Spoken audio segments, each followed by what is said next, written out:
Oh, I didn't turn it on. Hold on. I had everything ready to go but that.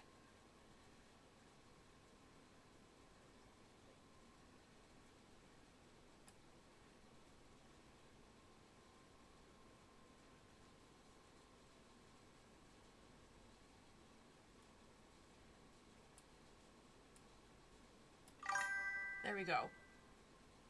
Yeah, tech issue. Also, holy fucking shit, I see your ass. God, I miss you.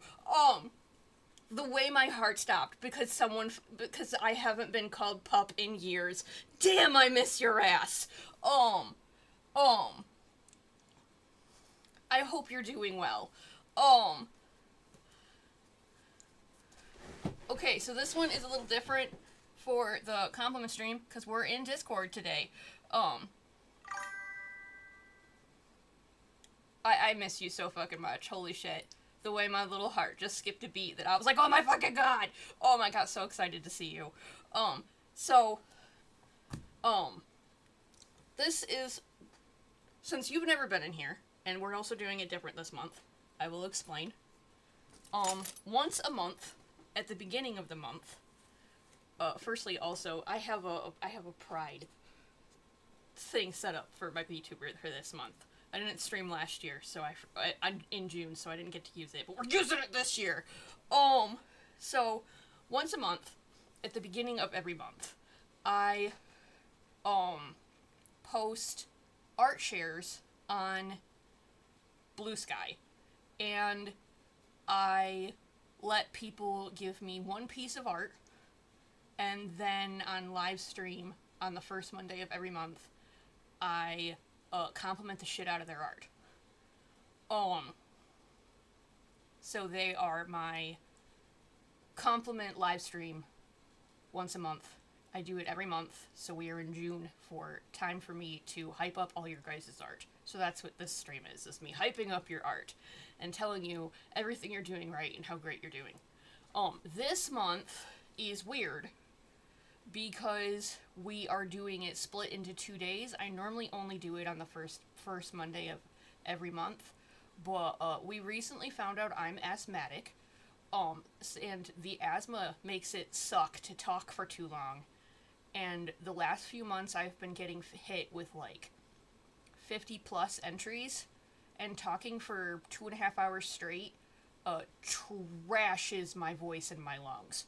So this month, I split it into two, and Monday, today, we're going to talk about all the entries that my Discord community gave me.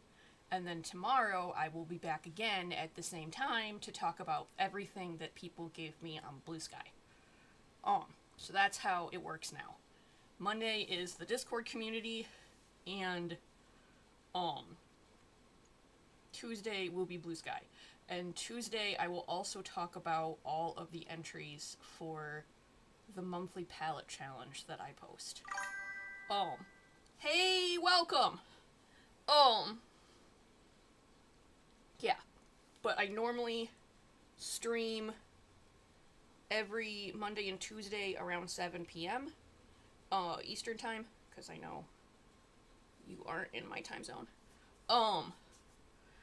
And as of recently, we have been working through Kingdom Hearts 3.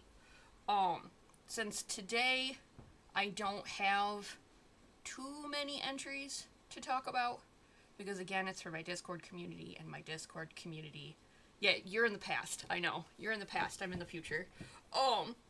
Since my Discord community is relatively new, because we just rebooted it, I don't have too many entries to talk about, so that means it is also doodle time when I'm done. I already have my doodle set up so that we can work on the boys when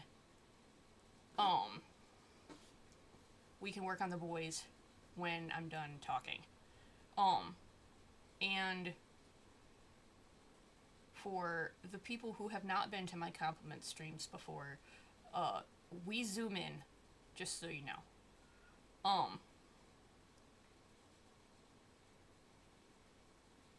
Oh, you're fine. You're all good. I'm just always happy you guys are here. Also, I want to just throw out that I know I told you guys that you didn't have to compliment on the art that was ahead of yours, like in the normal part of the server, but you did anyways, and all of you just spammed each other with so much love over the last, like, 4 days, and I'm all for it.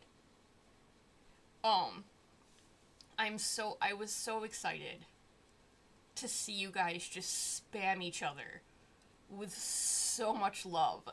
Um, and also, if you are looking for the Discord community, it is once again linked on my profile on my Twitch. So please come. You do need to get into art again. I would love to see it. I miss your art. And yeah, if you're looking for the Discord community, it is once again linked on my profile. And we're all real chill and supportive, and it's like all love and support here. Please come hang out with us. Um, yes, I do. Yes, I still have all the art you've given me. Um, for context, everyone, for me to be like, oh my god, I fucking miss you. This is one of my old roleplay partners back from like 2012. Um, so, this is the first internet friend I traveled across the entire fucking country for, because I had to go all the way to SakuraCon to meet.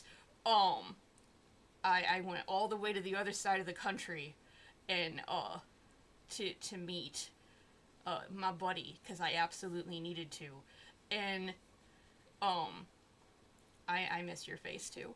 Um, uh, okay, so fun Kira stories for a minute. Kira lore. Actually, I'll give you more Kira lore, and it's slightly gross, but it's okay. I had never flown on a plane when we went to go to SakuraCon. Okay?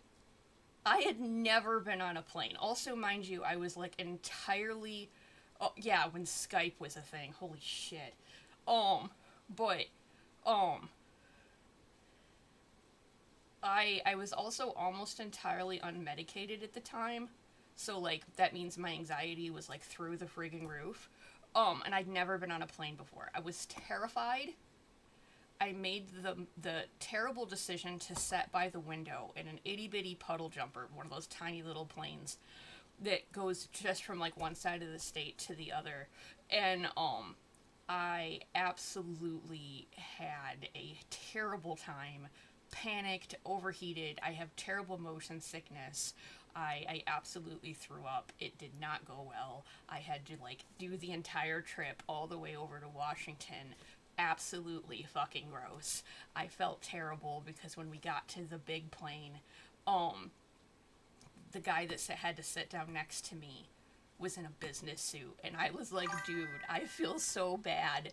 Don't sit by me, I'm gross. And he was like, it's okay, honey, it's fine. And he just went like super dad mode on me. And he just got like real fucking nice and super dad mode. And it's okay, honey, is it your first time? That's alright, it's fine. We'll get through this. And I was with my ex. Well, he was my ex boyfriend at the time. Um, but, um, yeah, yeah. And this is what I'm getting at. We had been writing together for literally over a year at this point. And we got there, and I am just fucking gross. And, and we got there, and we finally meet, and like of course it's you want the internet hug, and I was like, don't touch me, I threw up on the way here, please don't touch me, I'm gross. So yeah, had to wait for the hug because I was like fucking nasty, and I was like, no, you're not gonna touch me while I'm fucking gross. But yeah, there's that. And we went out twice to SakuraCon. So yeah, yeah, this is a VIP in my fucking channel. But anyways, we're here for the art. Oh no, random side Kira lore, because I do need to tell somebody this, because I got very excited today. I have been complaining on the Blue Sky about how the black pepper allergy has gotten so bad I cannot fucking eat it at all. Like, no chances whatsoever. Gut my pantry out for anything that says spices. Like, we take no chances. White pepper's not good either. The stopping breathing thing. I went to town today to go shopping after work, and I love Cheez-Its. But that means now I have to read the box of them when they put out new flavors to make sure it's not going to kill me. They put out a cheesy taco flavor, and I get to eat them. I'm very excited. Nope. White pepper takes my ass out too. Yeah, white pepper and black pepper takes my ass out now. Okay, we're here for the art. We're here. Yeah, it's been a time. We're here for the art. Okay, so we're starting with this one, and it's a painted illustration of the Pokemon Unfezant with a human character next to them, sitting in front of a campfire in the middle of the woods. The artwork is a monochromatic and in different shades of purple. And I also want to say this week has sucked because I haven't been able to reply. That's why I posted that gif of that kitten just, like, batting at the cage wanting out, because that's what I felt like. Just release me and let me talk about your pretty art. Because, like, the rim light in this is fucking gorgeous. Absolutely beautiful. I love how this is done. I love the way that all the purples were used, especially since I've started doing all of my monochromatic pieces. Like, I really appreciate how the one color is used in tone and value. I also love how fluffy the bird looks. The bird is so fluff, and I'm so happy about it.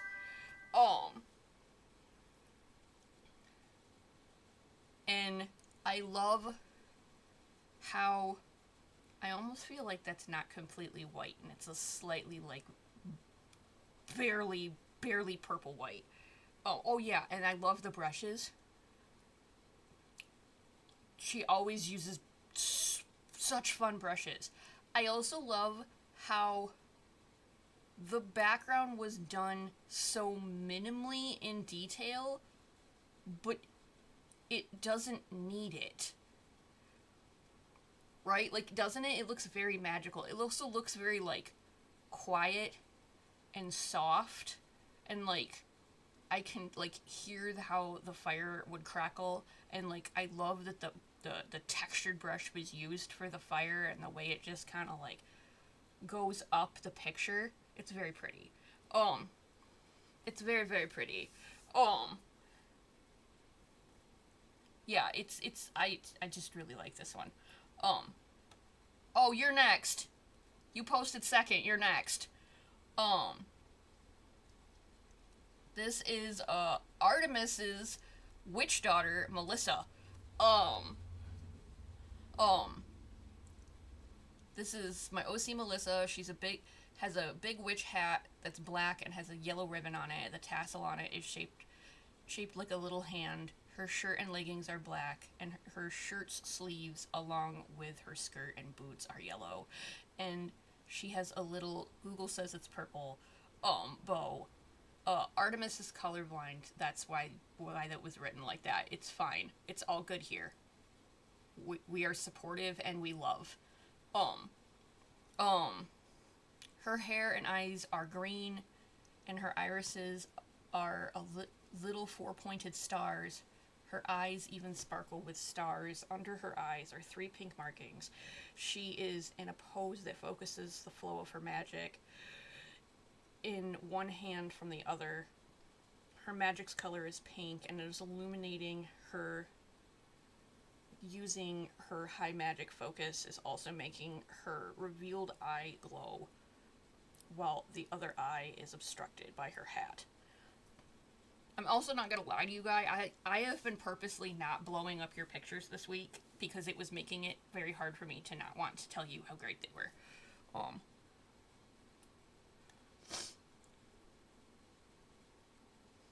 But we zoom.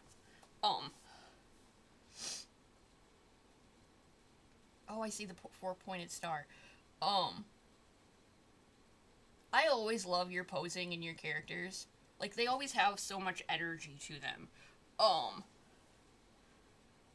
the lighting is so good. I also just love how you did it against black so it pops even more. I love her hat.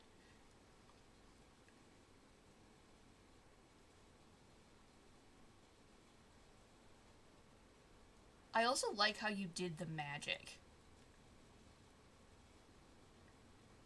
And I like that you have that, like, the glow of it is coming over.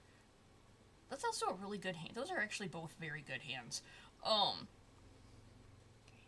we're gonna minimize that so everything keeps going there. But yeah, no, I love this composition, and I love how you did the flow of the magic in a circle, and it makes your eyes follow that circle. Um, yeah, I really like this one. It's super cool. Um,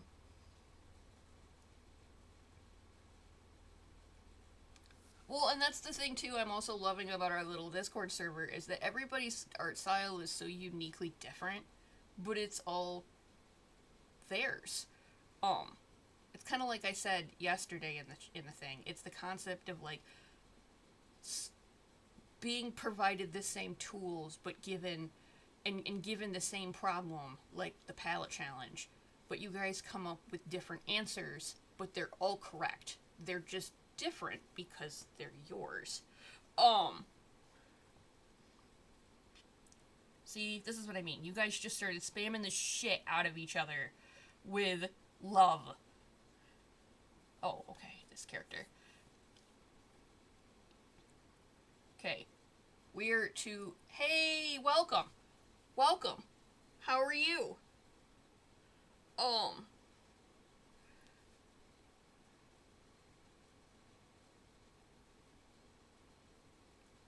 um, I have found art style kind of develops itself because I definitely have things for my. No, you're fine. You never write too much. It's okay. Um, no, you're not late. You're right on time. Um, I plan to be here for a hot minute. You're right on time. Um, I am doing well. I always love doing these compliment streams. They make me feel better. Um, and like I said, I'm always the one who being like, "Give me the lore." So like, I can't get mad if you give me the lore like I ask you to. I'm constantly the one being like, where's the lore, guys?" or asking for the lore. So I mean, you did the thing that I asked you to. Okay. Um, this is my OC Valerie heart locket. Looks just like a normal girl, but she's actually an alien princess from Venus in disguise. She lives on Earth with her mom on Earth after her mom died of cancer, and she was grieving too much to inherit the throne. Dude, I feel that. So she got a regent and went to Earth to heal and to further prepare to rule her kingdom. Despite being in mourning, she tries to appear fine. And well, even though she is very much not doing well, dude, I also feel that. She's actually a rebooted OC from a. Hey, welcome in, buddy. Um, rebooted OC from a story that was basically a Sailor Moon ripoff I made as a kid. And while it was bad, I still have a fondness for it. For now, I'm just going to be designing and exploring three forms of three characters in YouTube videos. Hey! Wait, holy shit, thank you! I was like, wait a minute, that's the wrong emoji. Oh my god, holy shit. Oh, thanks, dude. I appreciate you. I was like, that's the shyphonia emoji. Thank you. I appreciate you. Damn. I love you so much, dude.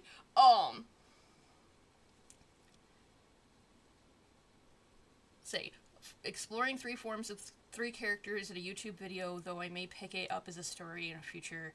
I really enjoy thinking about the ideas for it so far. The rebooted story basically entails aliens fleeing their home planet for a variety of reasons and going to Earth. Other aliens from their home planets have various people that want them back. So the Princess of Earth basically made stuff to transform the aliens now living on Earth into magical fighters. Um, the Blue Sky Post. Um, a chubby woman poses in a Neapolitan color scheme. She has long light brown hair with a dark brown hairband with a pink female symbol. She has a round face and a double chin. She has round brown eyes with hearts, heart-shaped nose, glasses, and a smile. She wears a pink heart-shaped corset top and a white jacket, pearl bracelets, a high-waisted skirt with pink heart-shaped buttons, a thick pink knee highs with brown Mary Janes. Left eye has a bigger eye. Right on the top that says symbol of Venus is also the female symbol. She might be her transformation object. I don't know yet. Bottom text says this is her human disguise. Many people aren't a fan of aliens, unfortunately, so she has to blend in. Dude, she's cute as fuck. I'm gonna ask the same thing I always ask you. You put her on Art Fight, right? Especially because we're coming into the season of Art Fight. Yeah, no, she's cute as fuck. She's adorable. I like having the lore, actually. Yeah, it was a little bit more to read, but I like having the lore that, like, I know that she's an alien and that she lost her mom, so she's mourning, and I definitely relate to that. And, like, dude, no, I'm vibing with her. And, like we always talk about that, like, me and the sewing, I'm always crazy about clothes and how they're designed and everything. And I like, and the Neapolitan color scheme is absolutely goated. And yeah, dude, she's adorable. I love her. Actually, this one. This too, but this one, because you could see all the fingers, that's a really good hand, dude. And, like, that's also the thing. I know you said that, like, shading is hard for you, but I almost don't know if your work needs it. Like, your characters carry weight, even in just line art and flat colors. And this one would have been really good for the February palette challenge. But yeah, your work carries weight with just the use of your line art and your flat tones. And, like, each part of the character, in my mind, carries a different individual weight. So, like, her hair still feels light and fluffy. Her skirt still feels light and flowy.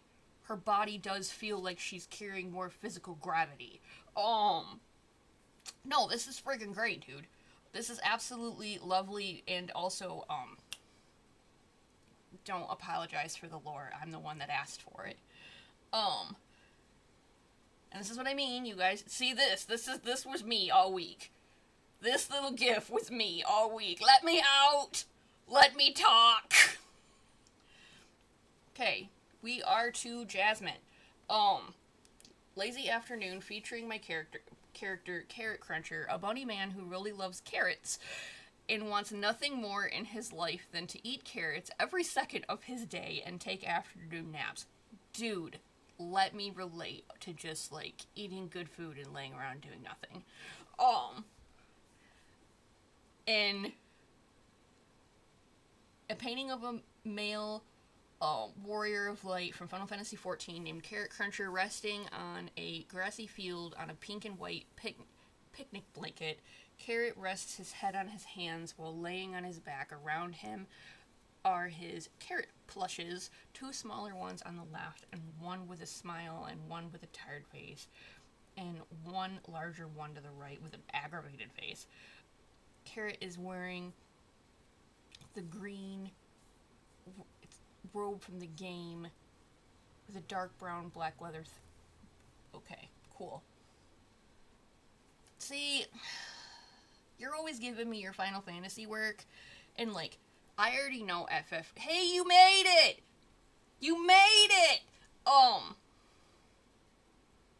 You missed one of my other fantastic buddies, subscribing, so you missed Shyphonia appearing on the screen. Um, um, how was orientation? Um, yeah. Jasmine always uses like textured brushes, and I love it because they're always used so. No, you're fine. You're fine. You're great.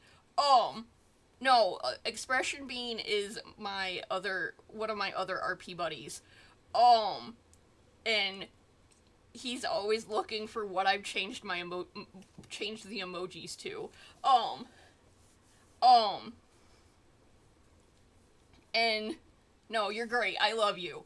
Um, yeah, no. Oh, no. That's not what I'm saying. The follow emoji is Symphonia with the heart, right? The subscribed emoji is Shyphonia. And I had to register for a minute that I was like, wait a minute, that was a different sound. Wait a minute, why is it Shyphonia? But no, Jasmine always uses like textured brushes in the best way ever. Let me see if I can get this to pop up in the other thing. Open. Cool, that's why I left that tab open. And like, I love the carrot plushes, holy shit. There's so much detail in that damn coat. You can also see, wait, no, zoom in, are you not gonna let me? Okay, I kinda. You can also see all the markings and detail that got put into the face, dude. You're calling me out right on time. I will. I promise. Puff time. I did make coffee. Oh,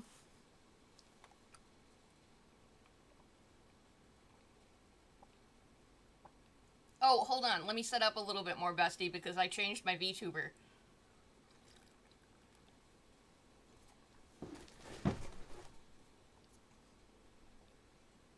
It's Pride Month, bitches!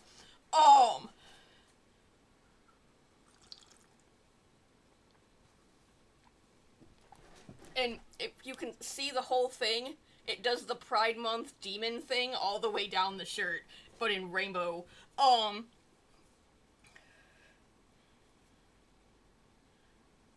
Yeah. Yeah. It's here. Hold on.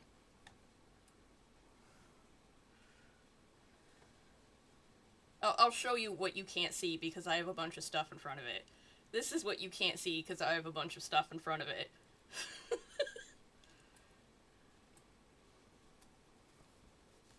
It's Pride Month, bitches! I finally get to use this! But, yeah, no, I love all of the texture. I love how the grass was done. I love the way Jasmine paints flowers. I love those boots. And I love the way all of the lacing was done. Final Fantasy XIV also has all of these, like, crazy embellishments in their outfits, and Jasmine always, like, nails them. Every time. Right? It is. It's so soft, and it's so chill, and it's just so chillax and inviting. I think I bookmarked him on Art Fight. So, like, yeah, for the crew, because I know this is mostly the Discord community tonight, Jasmine put this character on Art Fight, so you know.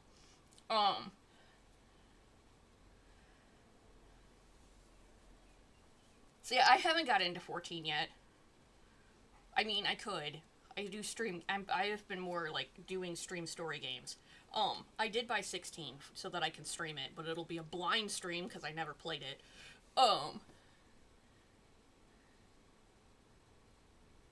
Okay, we're gonna leave that open. So that they'll go there. See, again, you guys just blew each other up with love, and I'm just so here for it. So excited. Yeah, totally did not bookmark them. I know, I didn't go through all your guys' art fights and just start bookmarking a little hit list. Not at all.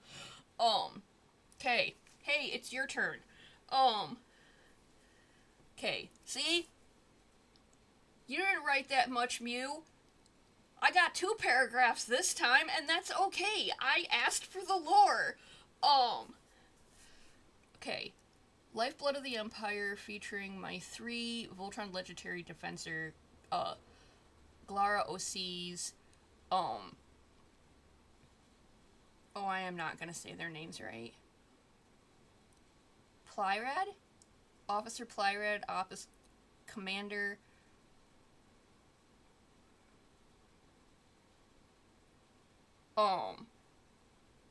Dude, have you looked in the OC lore channel yet? Have you not seen the mess that I have put up on Mysterica?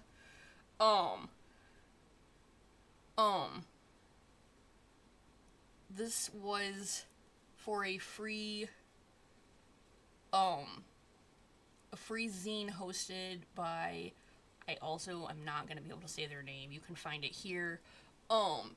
At the time I was drawing this, I was working a full-time job, so I'm still really proud of this illustration, learning a lot of digital art techniques like glowing and lighting effects here. I also did some cute emojis as well that can be viewed there. Setting on the bridge of a large Gallara battlecruiser that commands with his second in command. Okay. I have watched most of that show, not all of it. I'm so behind on watching things. I also understand doing work with a full-time job. And dude, honestly, I'm glad you're getting art commissions. That's good. I'm glad you're getting them.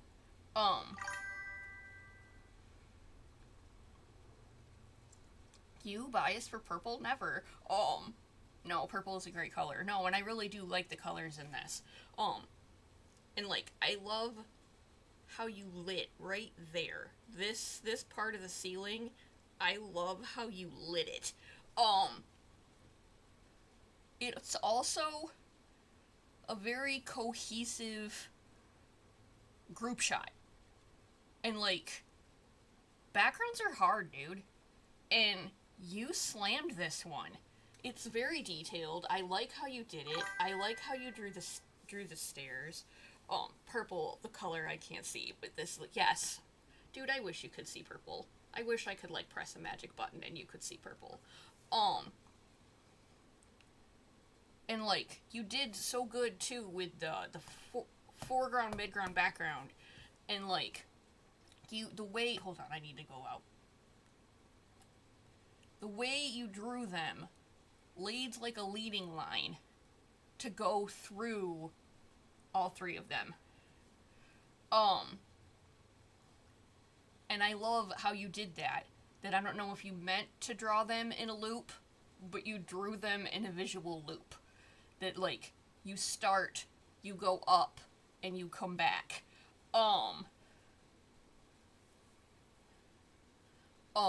And I really like how you did that. And also, like, your background character, who's kind of in the background, is still very detailed. Hold on. Boop.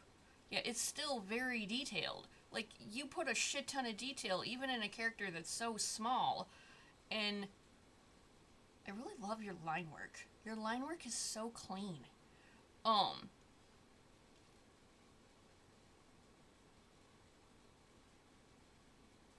This is all very so shiny, too. Like, sorry, I was taking in, like, how beautifully shiny all of this is. It's very shiny. Your line work has such wonderful weight. I like this one's expression, because I can almost see the rest of his face without needing to see it. So this is wonderful. Okay, it was you guys slamming each other with,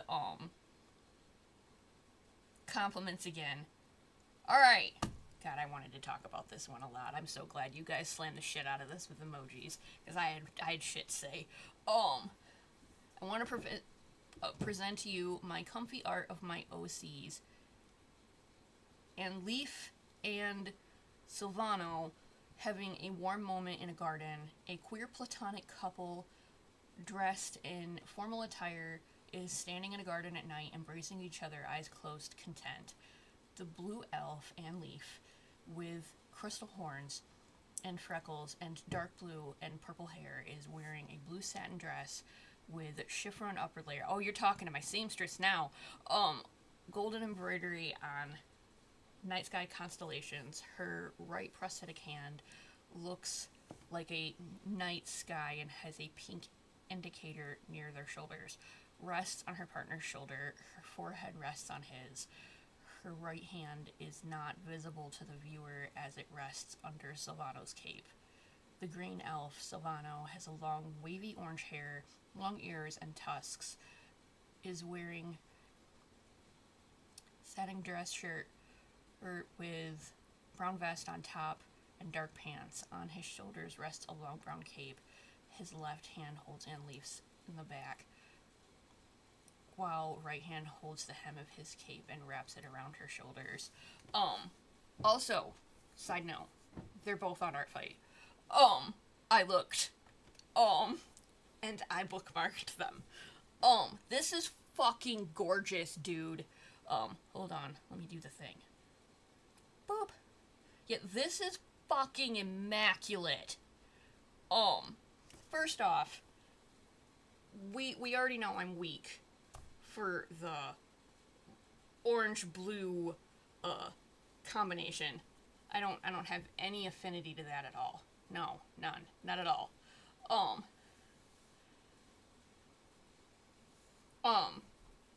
And I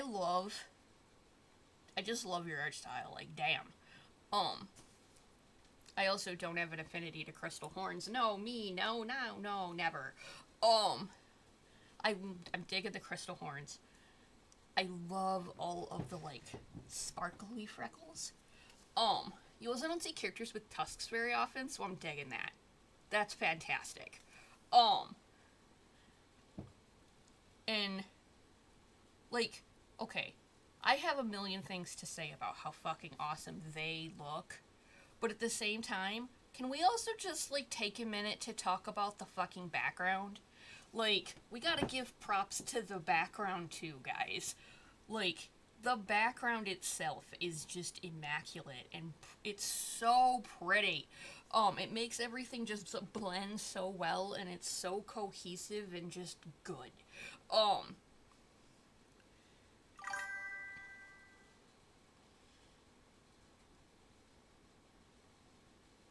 That's what I'm saying, like, you look at them because they are such a wonderful focal point, but, like, that's it. You have the night sky in the background. The whole top is framed by the tree. The tree's trunk comes down like this. It's not a straight tree trunk. It comes up at an angle and comes up like this through the back. You have the soft kind of mountain everything in the background swinging behind them. And then you have the foreground here with the bush and the flowers. And it's just absolutely beautiful. Gorgeous work. They also just look so soft. They're so soft and they're so in love. And I'm so down with it. I'm so glad that you joined the community and shared your art with us so we all could find you. Because I was not following you before this, but I am following you now.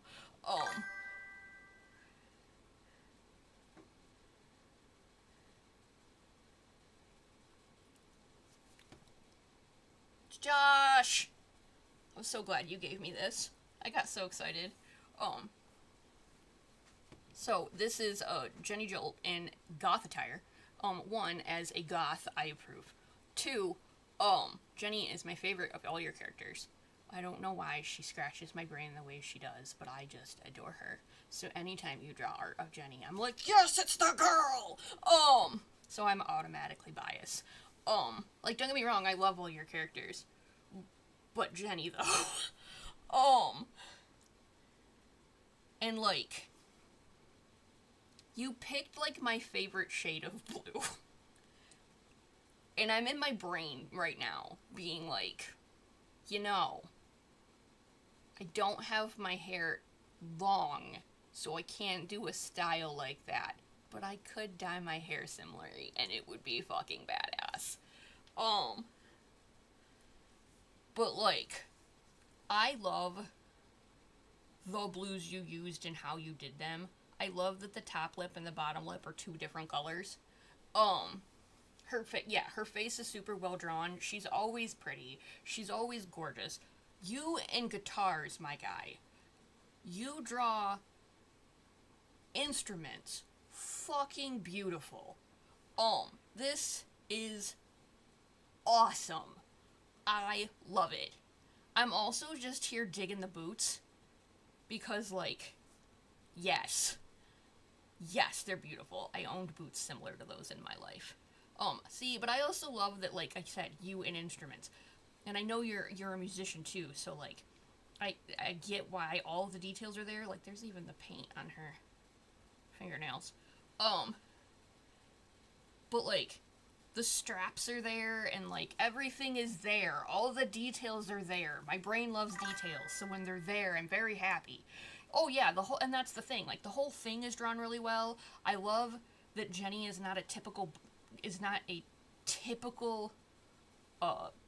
body type. Oh, and that's why we always zoom, because you're gonna find things you haven't seen before. Like, dude, even if you just zoom in and you look at the pattern and texture that got put into that guitar, that's freaking awesome. And, like, all the little markings are there for where the grommets would be for the boots, and, like, the lacing is hanging in a way that would actually wrap her leg and still deal with gravity. And, like, hold on.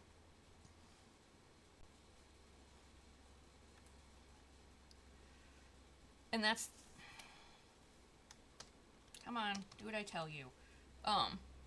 The holes are all there for the lacing. All of the lacing holes, the eyelets where the lacing would go through, are there. Like, it's beautiful. See, and, like, even this sideline is where the zipper would be, because tall boots like that, they have a side zipper in them, so you don't have to constantly keep lacing them. So, like, no, that's immaculate, my guy. That's fantastic. And she really does work as the focal point. Josh also has this thing where he does the backgrounds with, like, textured brushes and lots of detail, and I love some texture and detail. And I love, like, the texture that got put into the background. Like, I know we're looking at her because she's very pretty, but, like, do me a favor and look around her for a minute. And, like, appreciate the texture that got put into the background, because it's beautiful. This is also a thing, and it happened more with your palette piece that you did with Sheila, but at the same time you did it with this one too. So it's a weird compliment, but I say weird compliments on here all the time. I don't know why I love how you always place your name. Because you always place your name in a way where it's instantaneously something you read, but it feels like part of the image, where it makes it like poster-like. It definitely did that with your palette one for Sheila, where having your name at the bottom made it feel like it was like poster-like, where it's like the title of the movie or the show or whatever. And I just think it's good. It's just good, okay? It scratches my brain just right. Um, so that's fantastic. Keep it up. I'm so glad you gave her to me. I was very excited. Oh, I was very excited to see her go up. And again, once again, you guys just oh, that was the last one for today. You guys slammed the shit out of each other with art compliments. So what we're also gonna do for a second, to before I start doodling, is we're going to that's what I didn't do today. Give me a second.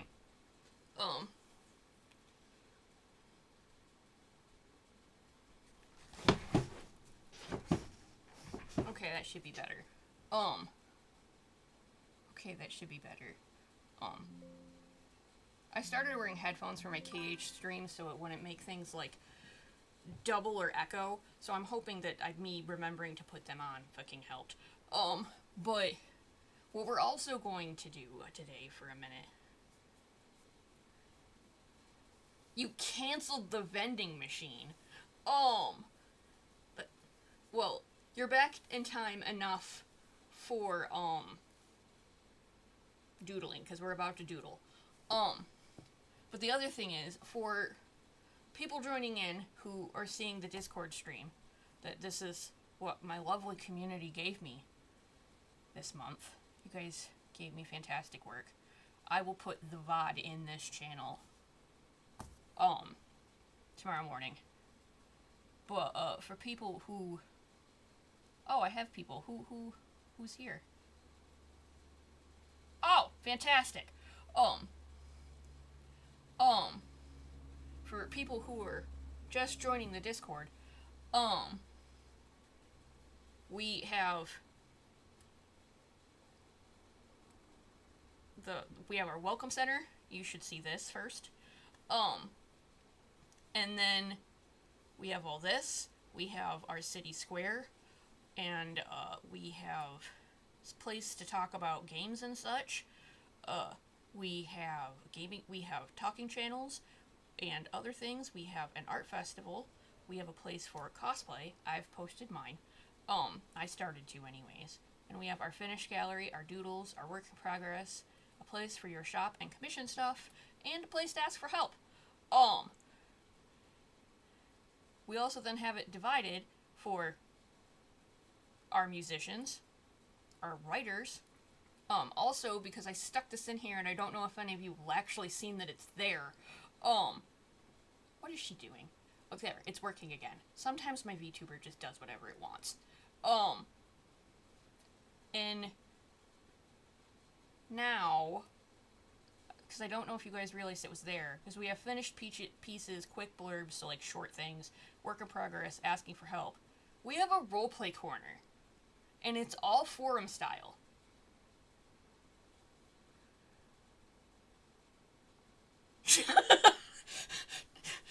You do have cosplay pictures of me. You can put stuff up, but you gotta write image descriptions, because I have people in the chat who are low vision. But yeah, we have a roleplay corner now. So, one, it's there because 90% of our, story that Avon and I are writing is been written in the format of role-playing. That means you guys get to read shit. So this is your commentary thread. So if you were reading our stuff and you want to talk about it, please post it here. But we have this going on. See, I even put in a key for you, because normally I on Tumblr, I color the text. So this is me talking. I wrote right in there, Symphonia's point of view, how old he is. And then Avon replied, and this is Silu. Because I don't write Silu, Avon writes Silu. And then this reply is Orinko's point of view. And we will go back and forth. So if you want to read their shenanigans, they're up. This one is a different story.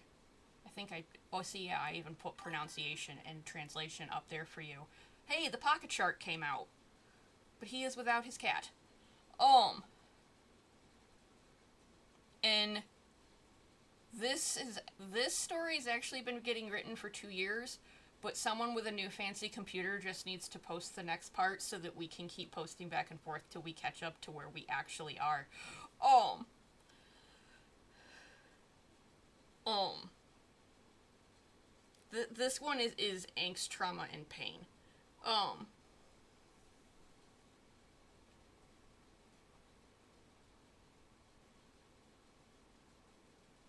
I was gonna say, just tell them that we call him an Odark. So yeah, so if you have commentary about the stories you're reading, please put them here. Um, we also have a section for OC lore. I'm glad to see people who are not me are using it. I made a commentary thread for Mysterica, so this is where you comment. Um, um, you should add to OC lore. You should. You should make a whole thing and add to it, and then type as much as you want. And you can even do what I did and make a commentary thread, because I like things to stay organized, and I don't know if you guys have even opened the entire thread I made for Mysterica's lore, but yeah. So it's this. This is the thread that tells you Mysterica's lore. Um, this is what I've given you.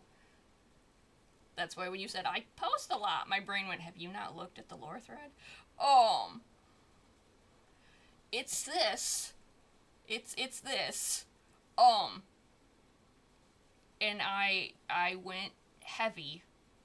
This is the kingdom. This is mist. This is colorism. See, I have titles for you. This is colorism and how that functions, and then this is their horns and part two of their horns and their eyes, and soul chapping is in there, and their lungs and their hearing, and their masks, smell and taste, sour and sweet, how they think of religion and life after death. This is the government. This is soul gems. We call them crystals with a soul. Um, um, and then there's life oaths and soulbinds, what they are, and I use the term soulbind fucking constantly, so it's something you need to know. Um, then I made a whole new one for prime binds. And this picture explained is this is the prime person, this is who they're bound to. Um, so bodyguard, royal, they guard. Um, this is uh, their prayer and their greetings. And this I put up phrases they use within the space of their culture, and believe it or not, I'm barely started. Um, I have over 100 pieces of meta on my RP blog. I'm barely started, guys. Um, I've been writing them for 6 years. This is barely scratching the barely. Um, and this is just Mysterica. We're not even talking about Windaria or Wonderland. Um, we have two other worlds to cover. I haven't even started touching Wonderland. And we haven't even started talking about the past stuff with the gods. And the whole reincarnation loop. You guys should like tune into my art streams sometimes, because while I sit here and I while I sit here and draw, I have a tendency to just lore talk. Or sometimes I end up doing a mini PowerPoint presentation and just bringing up pictures and being like, this is so and so, and this is so and so, and this person did this, and this person did this, because, okay, so like this is the server. Your live notifications are right here, so the stream you're watching is right there right now. It will tell you every time. That's what the puff stream rule is. It tells you when I'm streaming. There's your monthly palette. Oh, community events, because I'm pretty sure you guys haven't figured out what this channel's for yet. If you guys are hosting a Draw This in Your Style, or you're hosting a art share, or you're hosting some kind of community thing on your page, post a link, dude. Share it with the community. Like, hype up your own shit. If you're doing a draw this in your style, throw it up there. If you're doing an art share, throw it up there. That's what it's there for. Oh, dude, no, it's fine. Sleep schedules are important. Say, question of the day, self-care o'clock. We have little to-do lists going on because we need those. I knew you put one up somewhere. I was thinking about it today, and then I was trying to figure out where you put it, because I need to make a to-do list for art. And then this is the monthly compliment. I will put up a new stuff next month. We have resources for art, cosplay, mental health, free... Oh, I don't know if you guys have figured out what free stuff is yet. This is legit. So I have a backlog of 16,000 Steam games that I haven't even installed or played yet because of this bot. It's installed in one of my cosplay servers, and every time something is free on Steam or Epic Games, it will post and tell you. So then, like, this one is free until tomorrow. So if I... Come on.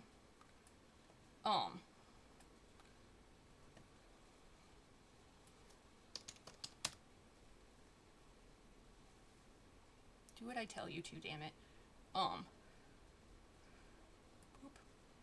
So if I click on it and go into Steam, look, it's free! It's a whole 100% off right now. And that means until tomorrow, if I go add to account, boom, done, it's mine. And it's mine forever. That's why I have so many free things. That's why I have such a backlog, because of this bot. Because if something is free, I just go, ooh, mine. Ooh, mine. I'll play you when I get to it. Oh no, and that's chill, but that's what this is for. If you guys want free things, there they are. Oh. And you guys mostly can't see this one. There is a little tiny corner down here for my coffee members. But yes, this is the server. Let me close that now. Now hold on. Music. Turn that way down.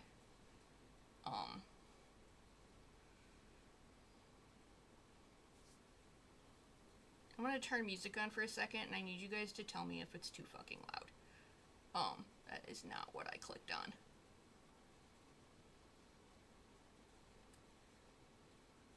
Oh. I was gonna say, I have like 16,000 songs by this band fucking liked. Thank you. Because we changed all my volume around for Kingdom Hearts.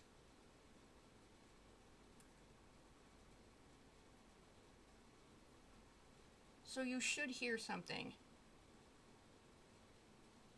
Dude, you're the only one allowed to call me cute, because you are in fact older than me. For context, because I keep getting called pup. The character that I roleplayed was Yuri Lowell from Tales of Vesperia, and he has a wolf theme going on. So I got called pup, because the character that Pops roleplayed was older than Yuri. Yeah, I know, you're 2 years older than me. I turned 38. And we called each other Pup and Pops. Just for context.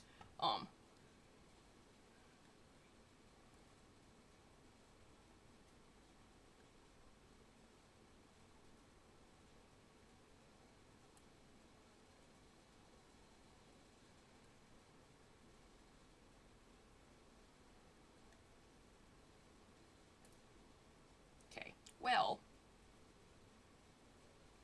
that. Yes, them. We're gonna clean this up a little bit, because that only took me an hour. And I was expecting it to take me a lot longer. I think I was working on Silu. Oh yeah, I have them in different order.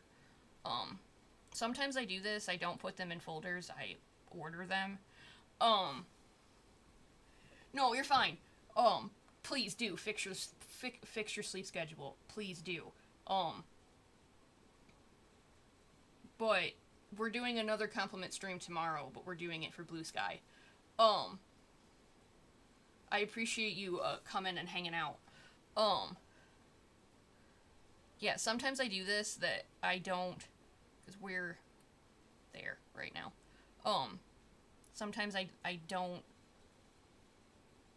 folder them. I just color their layers. What am I on? There I am.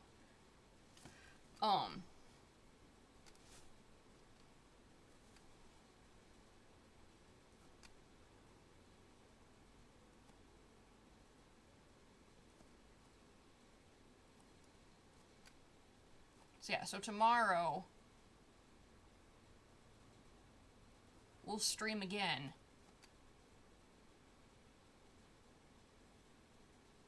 for Blue Sky.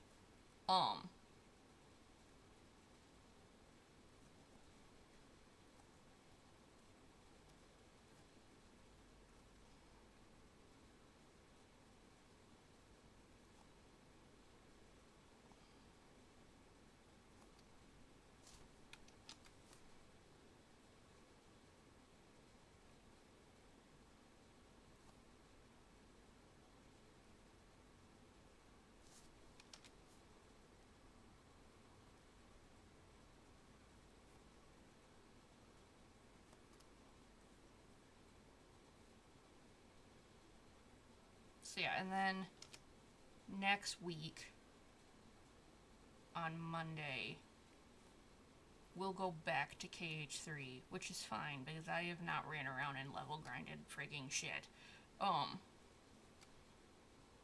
Even though I probably should.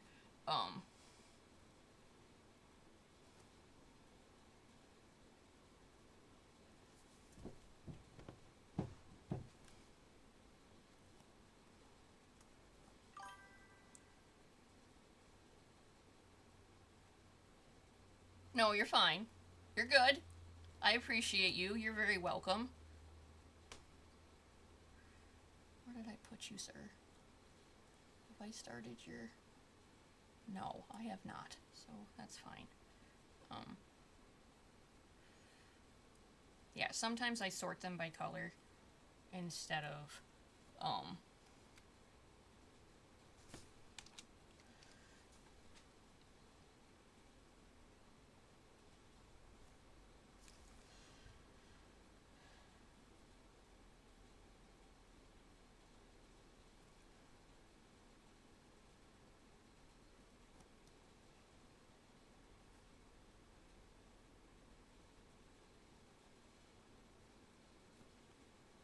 so now... Yeah, I also do my line art really weird. And, like...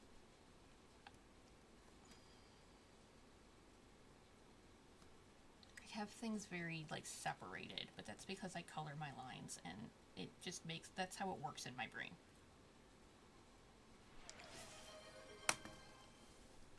I'm gonna eventually have you two both double teaming me.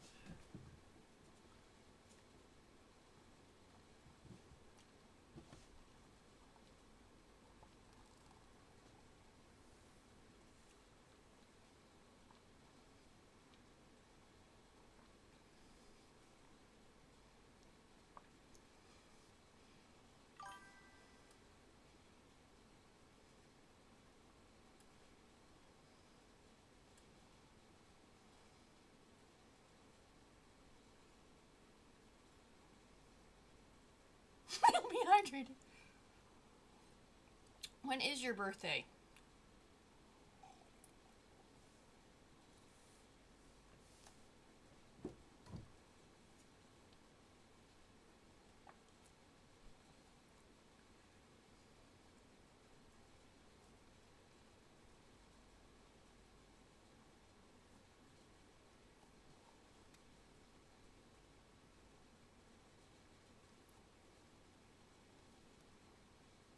Like, actual date. What's your birthday?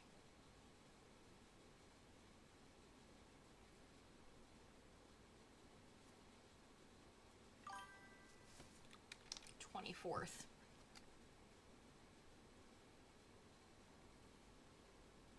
can we put a bot in the server that keeps track of people's birthdays so they get birthday wishes? Is that a thing?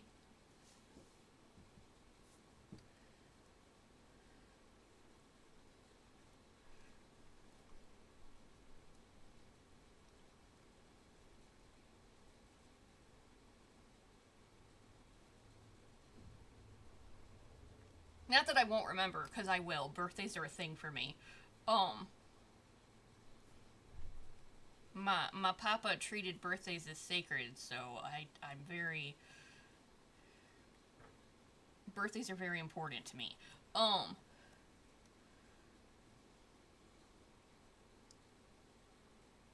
when was your birthday?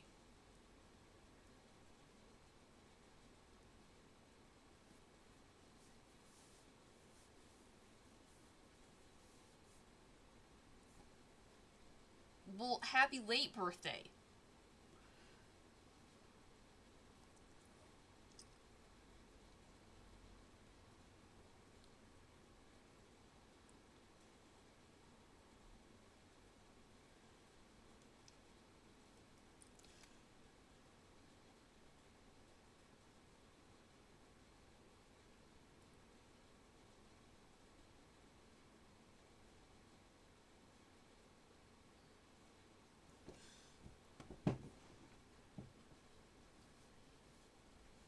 I remember being 26.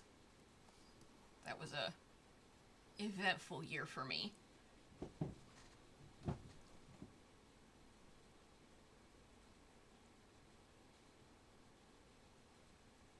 Oh, yeah, no, well that's gonna happen, my guy. It's birthdays get celebrated in my book.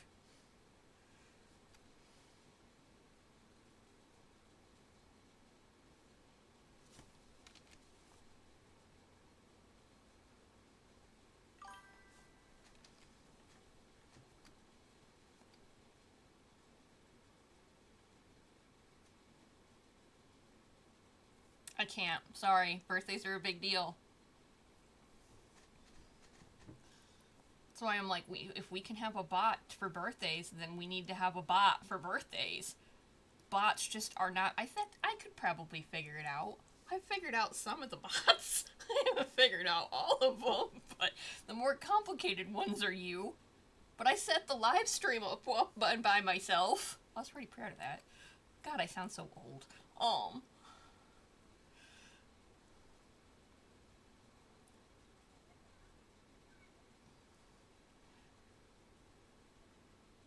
I need you guys to know how often it is that I do actually go to Avon when I literally am like, yo, can I be old for a second? And then I give him some random combination of fucking letters to go, I'm too old for this shit. What the fuck does this mean? Um,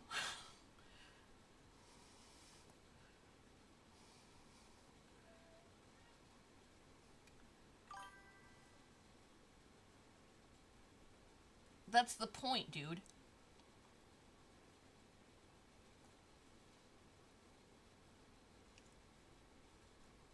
So I'm not gonna lie, art school really was like, everybody's your enemy. You need to tell them why you're better than them. And I'm just not about that vibe. Um, okay, but that is a noble, valiant cause. I would expect you to teach the kiddos. Dude, I'm not even kidding. When I took graphic design in college, one of the first things that came out of my professor's mouth was it if you were successful in my class, you will be able to look at your competition, tell them why they're terrible at their job and why you're taking it. That is how he trained us. He trained us to be like, nope, this is why your work is shit. This is why I'm better than you. This is why I'm taking your job. And I'm just not about that vibe.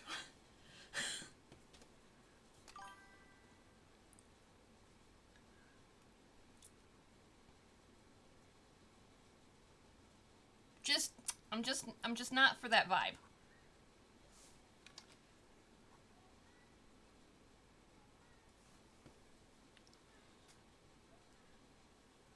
Oh no, I did animation and illustration But like, I'm gonna tell you outright, like, I passed all my art classes with flying friggin' colors. So I played their game. But I never. And I. When I was in my 20s, I struggled with that shit a lot. I had a lot of imposter syndrome and, like, I had a lot of, like, am I good enough type bullshit feelings. Um, and I struggled with a lot of shit when I was a young artist, and by young I still mean in my 20s. That is where you are, right, sir? Yes. Um,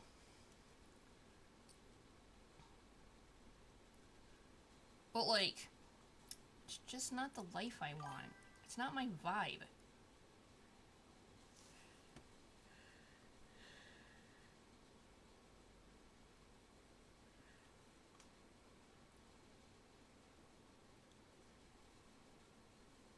It took a long time for me to break my imposter syndrome.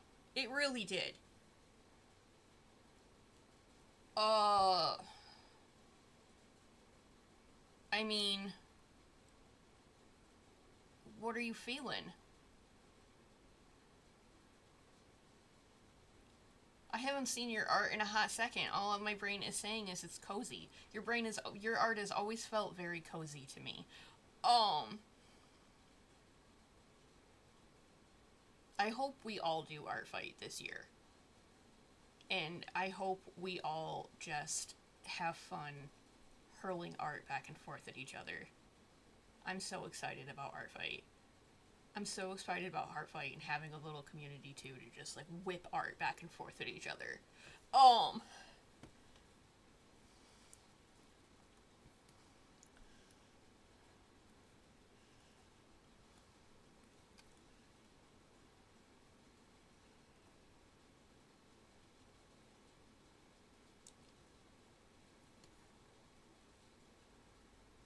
I think I'm gonna have to erase it.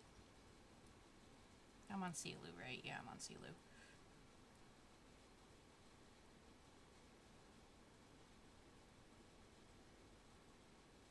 Exactly. Like I still do art for others, but it's I don't know. I guess it's the whole spirit of the fight situation. Like art fight is just a different phase in my brain. Um,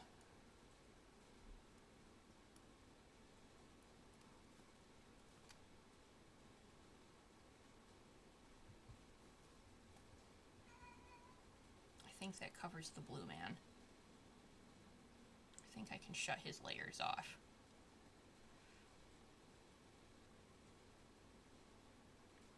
Yes. See, oh no, that's the other thing I was going to talk about with the lore. I was going to admit because you guys, some of you don't sit here and listen to the lore talks a lot, and Avon will back me on this because he's also part of the problem. Oh, I draw them happy so often because it's my apology to them for all the hell I put them through. Um, problem because you're the one who's also making their lives hell. We make their lives hell 24/7. So the least I can do is draw them happy. Um, See, I love how you were like problem, and then I go, "Will you make our lives hell?" And you went, "Yes, yes, I do." Um, like there, once we start getting Sky's Call up, you guys will see because that is one of the times Symphonia almost died. Um, we oh see, I can give you guys verbals of like all of the um fun words because we love to smash words together. Thank you. Kid emergency is what I was getting at. Uh, uh we as I've said, we compare Silu to a shark and an otter. We compare Symphonia to a cat. We call him Catphonia. Um or we just call him Kitty. So since he has a lot of what we refer to as kitty medical emergencies, that got shortened to Kid Emergency. Um, Kid Emergency means he's having another medical emergency. Um,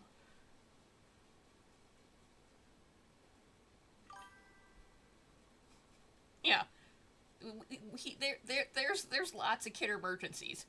So the least I can do for them is draw them happy all the time, because especially when Sky's Call starts going up, you guys will see the problem. Sky's Call takes place before Silu and Symphonia are dating.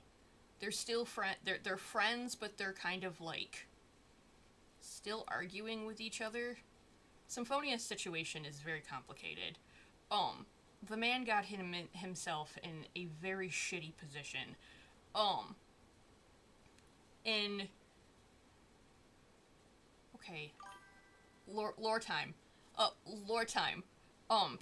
Because also the way I stared at the screen. I don't remember which one of you did it, but you reacted to my May palette of Likey with the Symphonia emoji.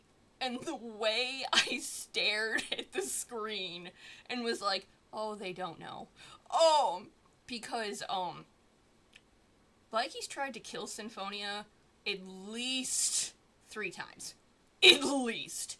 And he's almost succeeded twice.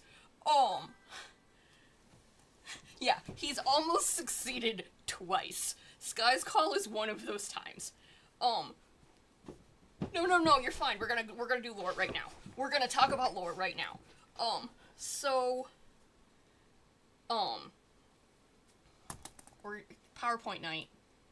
PowerPoint night. Hold on. Save. PowerPoint night.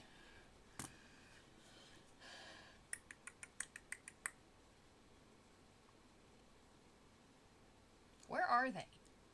I know you're in here. Aha. PowerPoint night. Okay. Here, this is the royal family. Okay? This is Lord Orinko, Lady Ku, Pilvi, Uzva. Orinko is Symphonia's cousin, but they were raised side by side and they're 3 years apart, so they think of each other as brothers. Don't tell them they're not. Symphonia will cry and Orinko will kick you.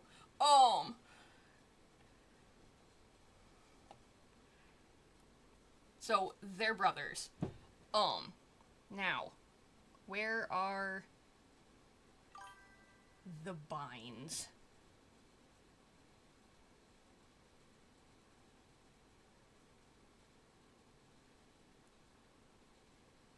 There it is. There's one set of binds, and where is the second set of binds? Where is it? I just updated those freaking pictures. I updated the pictures because I did a new one of Revon. Oh, I swear to God. Did I not save that to my computer?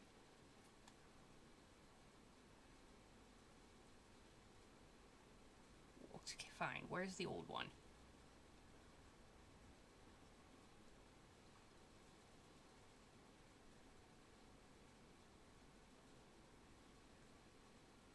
There. Old one. Okay. The world is divided into two factions. I will always give you short things to title an entire group. The title of the entire group of characters you're looking at, excluding Pilvi, the one who's white, we call them the Stars. They are Pilvi's soulbinds. Like I said, there's a giant rant about what soulbinds are up in the Discord. Soulbinds basically mean... Oh, hell yeah, Lord Podcast.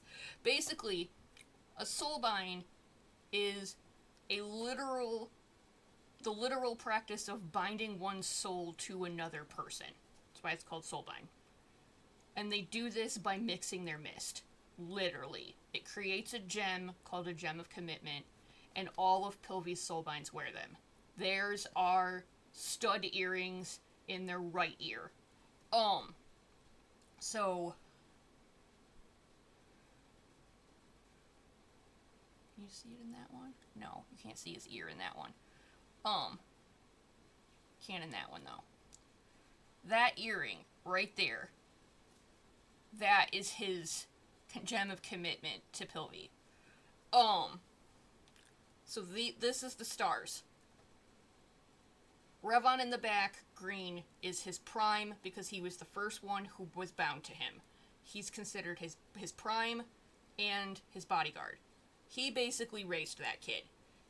He's his bodyguard, but he's also been with him since he was an infant, literally. Pilvi's a special case.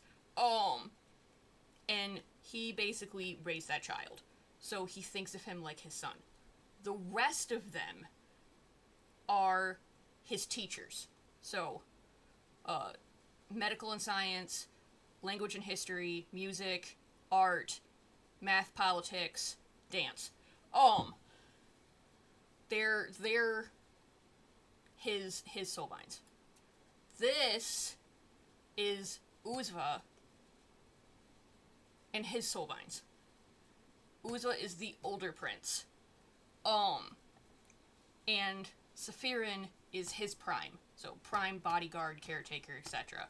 The rest of them are his teachers. So Suxu is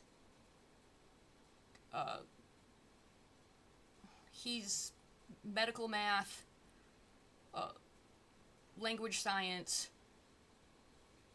history, politics, dance, and he didn't have an art teacher. So his soulbinds, the gem of commitment, all comes in the form of a drop necklace. So that necklace they're wearing on every single one of them is the gem that was cast by mixing their mist with him. This is where the bad situation happens for Symphonia. Because Symphonia is technically royal by blood. Aurinko's mother is his aunt. Literally. By blood. Symphonia's father and Aurinko's mother are siblings, brother and sister. So by technical, trueness, I think he'd be a Viscount. That's why I said, they're cousins, but don't tell them that. They'll fight you. So Symphonia is Uzva's uncle. And by soul-binding law / rules, that's bad. It's also illegal. But it would be illegal if he was his blood uncle. Like, if Aurinko and, if Symphonia was legitimately a prince, is when it would become illegal. But he is not. So, it passes. However, the problem is Suxu doesn't know that. Suxu is your government politics history teacher, and she doesn't know that. She thinks they're legitimately blood brothers, and that Symphonia broke the law. And she thinks that Lord Aurinko put his brother ahead of the law, and broke the law to allow this to happen. So she decides she's gonna blackmail the shit out of Symphonia. To which she tells him he needs to keep all of Pilvi's binds, the stars, away from Uzva. Uzva's group is known as the Flares, mind you. Because Uzva is known as the Flare Prince, so they are his flares. And Pilvi is moon-aligned, so his stars. So Suxu blackmails the shit out of Symphonia and proceeds to basically threaten the shit out of him that if he doesn't comply with everything she tells him, she will go public with him breaking the law, which would jeopardize Aurinko holding the throne. And it would jeopardize his family staying in power. Because the public picks you. The Mysterican family only holds power because the public allows it. This isn't human royalty. They have to dance an oath and basically asks the public for permission to rule, and if the public says no, you're yanked from power instantaneously. They only hold power because the public allows it. So to Symphonia, this is extra bad. He can't get his brother in trouble because he did something fucking stupid, because he doesn't understand how politics work. It's his worst frigging subject. He's a musician. He does not care about how the government works. He was also never in line for the throne, so he just did not care. So here's the big problem. Suxu is blackmailing the shit out of Symphonia, both because she can, and two, because she's also, like, obsessed with him. This happens way worse as time carries on and the more she's around him, that she, like, becomes obsessed with him to the point that she thinks she's in love with him. She's not. She's just possessive. She thinks she's in love with him, and she's decided that he belongs to her and no one else can have him. And then the other problem here is Likey is in love with Suxu, but she could care the fuck less. But that also means, because of this, he'll do literally anything she asks of him. Literally. Anything. Like, she could ask him to kill a man, and he would be like, done. Both of them are, like, horrible.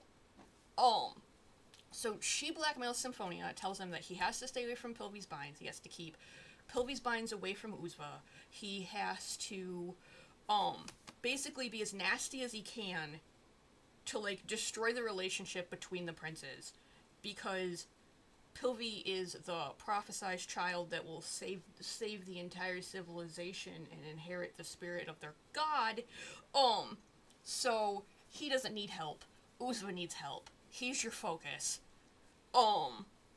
And basically tells him to just, like, wreck fucking everything. Of course, Symphonia instantaneously refuses, but, she is a bitch. And when he proceeds to not do what she tells him, that's where Likey comes in. Because she legitimately has him just beat the living shit out of him. And he's like, yup, can do. Not a problem. Doesn't fight her, doesn't say shit. Just like, okay, that's fine, I'll beat the shit out of him. But he also hates him because he thinks he's in the way. Because Suxu's in love with him. So he thinks he's in the way. Meanwhile, Symphonia's like, I am literally gay, I don't care. No, you're fine. I'm just explaining why Likey and Suxu are terrible, horrible people. The whole blackmail nonsense. And yeah, that's why this is such a problem. Because then, because of the whole, yeah, I haven't even got to Tulta. Okay, hold on. That'll also give you the lore behind that picture. First off, where's that other picture?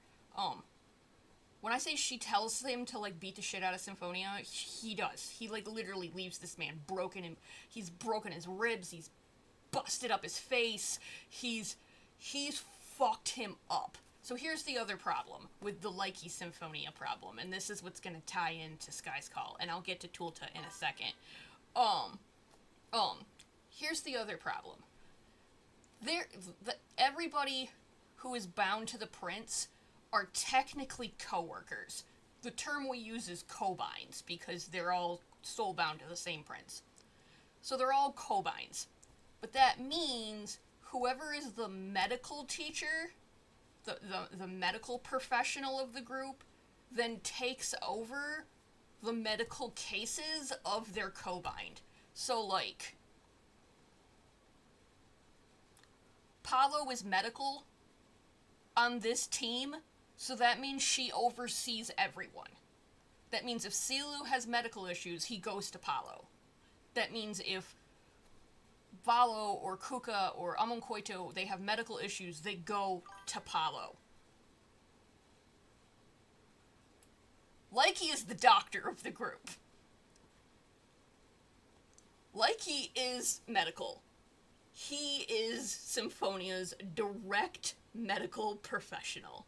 That means Likey is in charge of everything medical for a man who has mental illness, a heart arrhythmia, tachycardia, fainting, depression, bipolar, chronic illness, fatigue, carpal tunnel, like, Symphonia's medical is frail. It's very complicated and it's frail. And Likey is in charge of it. Likey hates him. Likey has beat the living shit out of him and put him within an inch of his life multiple times. Knowingly broke this man's ribs. And the person that Symphonia is supposed to go to for medical attention is the man who did it. So yeah, he's screwed in that aspect. And he has lied his ass off multiple times about this. File a lawsuit. He's literally me in health kidding. Yeah, so you relate. You relate. So there's that problem with Likey. But that also means Likey is also doing things behind the scenes, because since he does hate Symphonia, he is purposely fucking with his medication to fuck with his medical ailments constantly. And that's what Sky's Call is. The first time that it all just blew up. Now, hold on. We need to bring in another player to the field. A very important player to the field.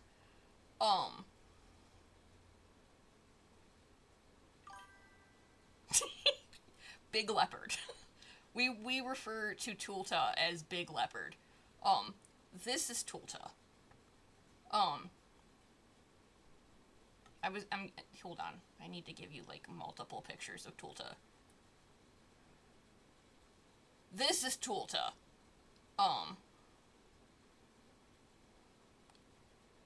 Okay, here's the thing about Tulta. I guess with Tulta comes Shoki. I guess I can't talk about Tulta and not talk about Shoki. That feels kind of wrong. I guess I should also talk about, Tuli too, because Tuli also comes into this. This is Tuli. This is Mom. This is Symphonia's mama. This is Palava Tulti. Her name means blazing fire. And you'll understand that in a second. Where, fucking Shoki, where the hell are you? Lemon Boy never stays in one fucking place. There you are. This is Shoki. Nope, that, thank you. This is Shoki.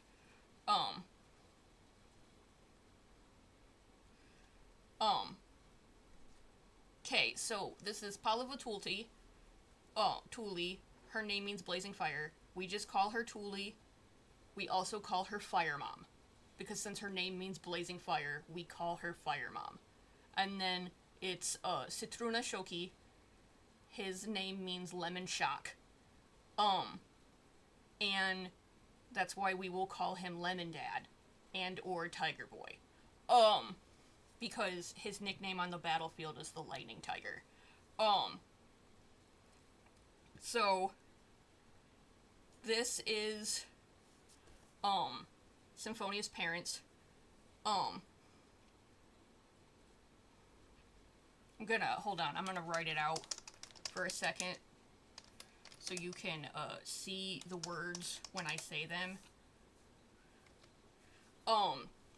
Tuli has a tendency to call her son Trini, and that is the shortened version of his first name, which is Citrini. She just takes the s off her son's name and calls him Trini.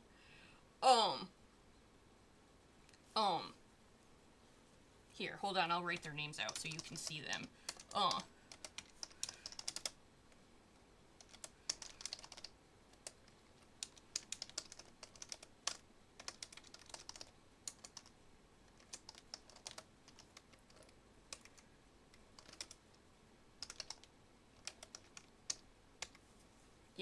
Palavatuli Citruna Shoki. Now we need to talk about,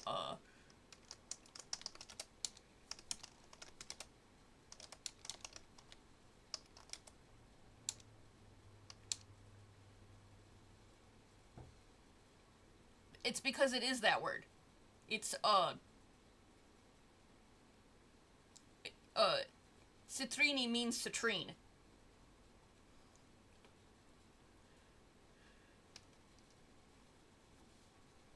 Sinfonia's full name means Citrine Symphony. Now we need to talk about, Tulta. Indigo Tulta. I wrote it out because we say indigo, but it's pronounced indigo. And I wrote it like that because, Shoki calls him Indy. So, these two are, best friends. Like, since they were tiny tots, went to school together. Tulta got his ass kicked by a bully, and then Shoki tore that kid off of him and beat the shit out of him. And then was like, hey, we're friends now. I like you. And didn't even ask him his name. And then he just drug him home for dinner. And he was like, you're staying for dinner. And he was like, okay. And he's like, that's what best friends do. You're staying for dinner. We're best friends? Yeah, of course we are. And they were just stayed like that for forever. And I write Shoki, Avon writes Tulta. Tulta is not mine. So this is how Tulta, as in would turn out, Tiger family decided to adopt. Yeah, they just, all of Shoki's family was just like, oh, your parents kind of suck and they leave you alone all the time. It's fine, we'll just have another child. So this is how Tulta gets involved.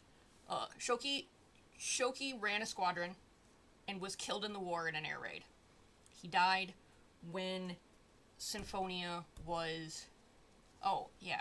Hold on, I'll get Hieka. I do finally have Hieka. Hieka is Shoki's little sister. She is the previous queen. Hieka is Aurinko's mom. So this is Sinfonia's aunt. They are both rays of fucking sunshine. But Shoki was killed in an air raid in the war. He died when Sinfonia was 3. So now that Shoki's out of the picture, he asked Tulta when, if something happened to him during the war, if he would raise his son for him. So of course Tulta said yes.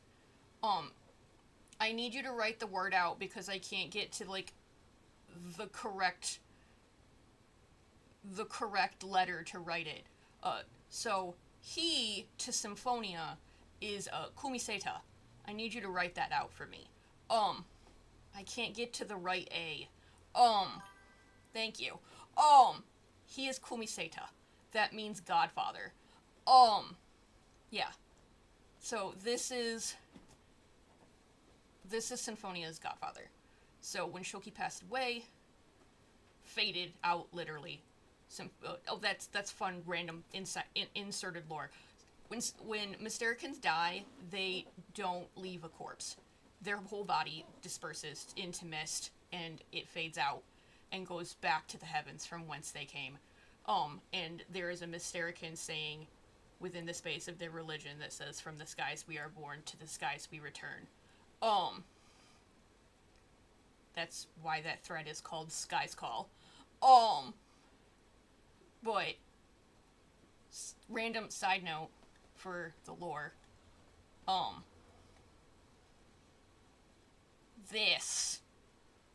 Every single one of them I draw with some kind of band around their neck.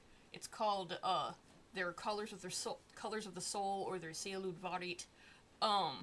And it's basically their identification. You see, I even have one on my VTuber. It's basically their identification because since their bodies fade out and there's nothing left of them when they die, that band is the only thing that is left behind. So that's how they count their dead. So that means during the war when Shoki passed, the only reason Tulta knew his best friend died was because he found that band. And they only, like, Shoki, Vadio, no, Tulta, Vadio, and Yoki were the ones who survived the air raid, and everybody else was gone. So they basically got to go through the whole battlefield picking up those bands because it was the only way they knew their men were gone. Because there was just nothing left.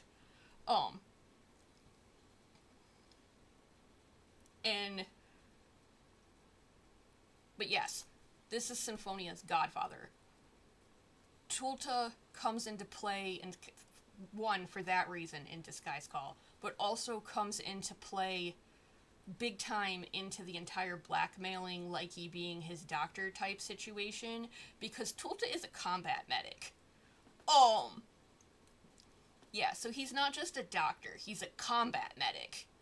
So, like, working under pressure and, like, healing the unhealable and fixing the impossible is his job. Like, he was the one who saved Yoki after the... Hold on, Yoki. Yoki's the problem child. Where are you, old man? Because Yoki barely survived the air raid. And he only survived because of Tulta. There's Yoki. This is Yoki. That's why he has scars on his face and he's missing an eye. Because he almost got killed in an air raid. And then... Hold on. Pronunciations.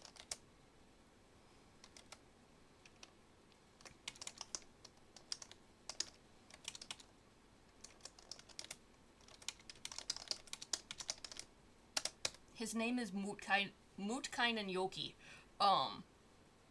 Where are you, Vadio? I might as well talk about your dumb ass too. Especially because I do talk about you a lot, and I keep saying your name. I keep writing your name, but I promise they can't pronounce it.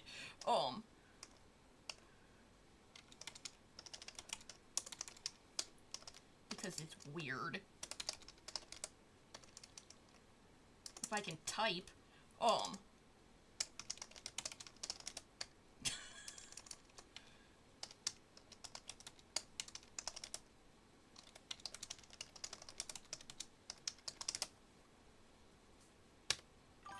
Vadio.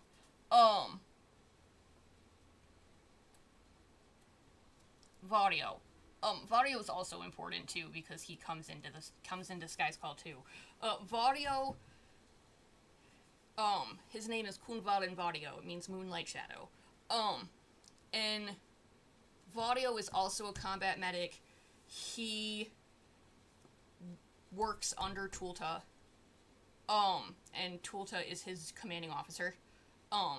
But he also served under Shoki. And anytime Tulta was too busy to watch him, he got put on guard duty of Symphonia a lot.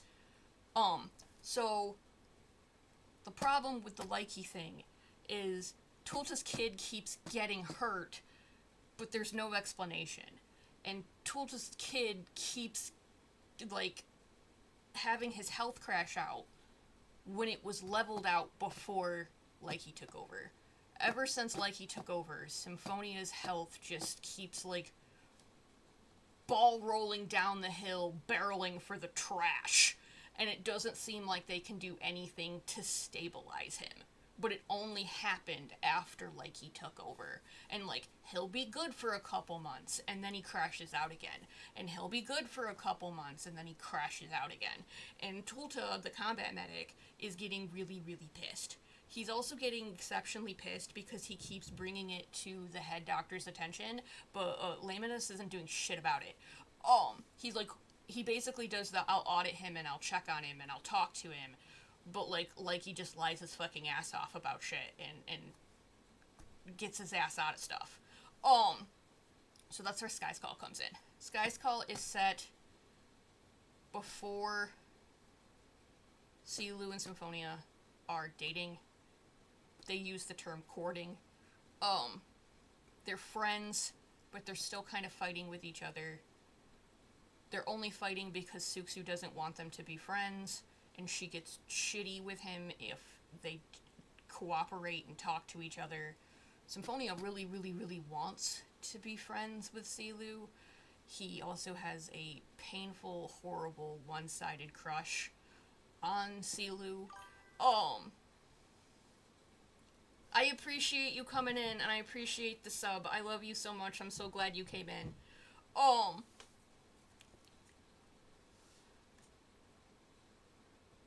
So, like, that's the thing. Symphonia has a really horrible one-sided crush on Silu, but he can't tell Silu his true situation and true feelings because Suxu will lose her shit. Oh, that's a good one to type out, because I keep saying it, and that is probably the one you guys stare at the most. Like, how the hell do you say that, Kira?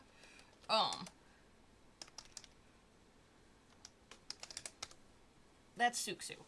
That's how, that's what that word is. That's how you say it.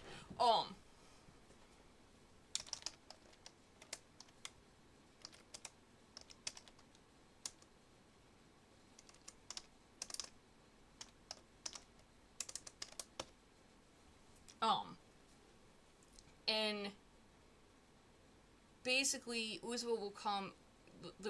I've only put up the first post. Uzwa is coming to Silu because Silu normally teaches around the same time Symphonia does. Symphonia teaches the very first hour of the day, every day, because his health is garbage. Yeah, since Symphonia's health is garbage, he teaches the very first hour of the day. Valo's health is also trash. Valo's health is also trash. Bitch Boy is also unacceptable. The Likey Hate Club is strong with this one. Yeah, Valo, can you type out Valo's full name for me, please? Again, I can't get to the A. Valo is also... Tatien is how you say that. Tatien Valo. His name means starlight. But, Valo's health is also trash. Oh. Okay, well, hold on, I'm gonna... This is probably the most important word I'm gonna fucking write, because I'm gonna say it constantly.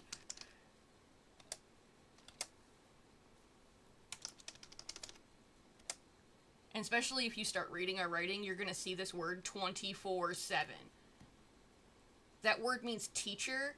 It's said Opetia. Anytime you see Opetia and a name, they're saying teacher and a name. It's like calling them professor. That's why you'll see Opetia Silu. Opetia Silu, Opetia Symphonia.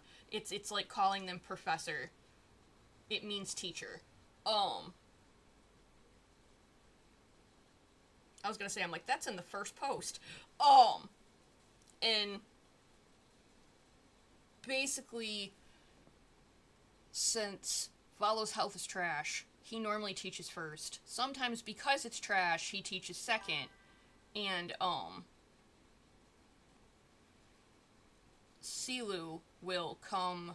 Oh, oh! Hold on. Actually, speaking of pronunciations, this is probably also one of the most important pronunciations I can give you, and I promise you that this is going to change the way you read everything.